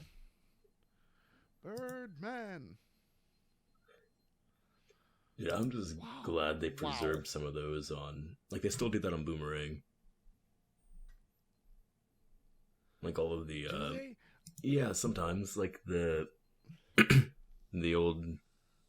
I don't know what you'd call it. Like, the old bumps that they do on Cartoon Network. The little short animation bits. Like, they throw those in and those ones with, like, the toys? Yeah, they have those, but they also have, like, from old Cartoon Network. Where they just have little short little... segments in commercial breaks. They have those in there sometimes. Hanna-Barbera characters kind of hanging out. Yeah. Boomerang's preserved what was good about Cartoon Network. Mm-hmm. Before it was nothing but Teen Titans Go?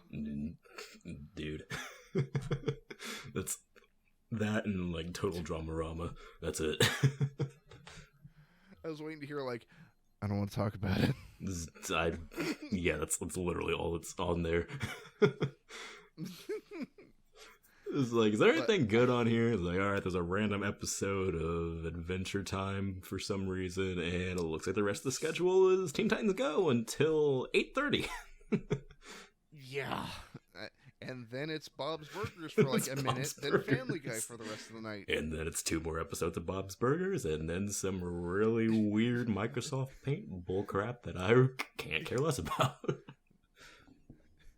Well, it's weird because they started doing this thing where they'll play like 2 episodes. Like, take Bob's Burgers, for example. They'll play 2 episodes, and then they'll play those same 2 episodes at the end of the night. Yeah, it's like once it hits 4... Or once it's coming up on 4 a.m, they just repeat the episodes for some reason. And then Cartoon Network's back on. Yeah, and then we're right back to Teen Titans Go. What do your kids want to watch at 6 a.m? Is it Teen Titans Go? Dude, it made me probably more mad than it should have whenever I turned on the TV, left off on Cartoon Network, and I saw a clip from the original Teen Titans Go. I was so happy. It's like, it's back! And then Robin wakes up in Teen Titans Go. It was all a dream he was having. It's like, you bastards. You son of a bitch. But they just turn the TV off. It's like, I'm not... Don't do that to me. Playing with my feelings. I gotta go. Yeah. But I think with that, we're closing in on 2 hours and 20 minutes. I think with that, we will bring this way off the tracks interview to a close. That's good. Somber, it has been a pleasure talking to you. Thank you so much for coming on. It has been a blast, my friend. Oh, yes. And you wonderful party people at home, thank you for sticking through all of the innuendo /ASMR / talk about Space Ghost. And every other thing in between. The links to Somber's channel will be in the description below this video. Do you have, or I should say, do you have a video? Would you like me to put "The Stage is Set" as, Sure. as the recommended video? Yeah, that worked. That's my more or less my intro for my channel. So yeah. Alrighty. Well, with that, this has been Demasked. Please consider liking and subscribing to both this channel and Somber's channel. And if you feel like supporting this here channel to make this show bigger and better, please consider checking out the Patreon. I happen to have one somewhere out there in the ether. But until then, this has been Demasked, and I hope you have a wonderful night.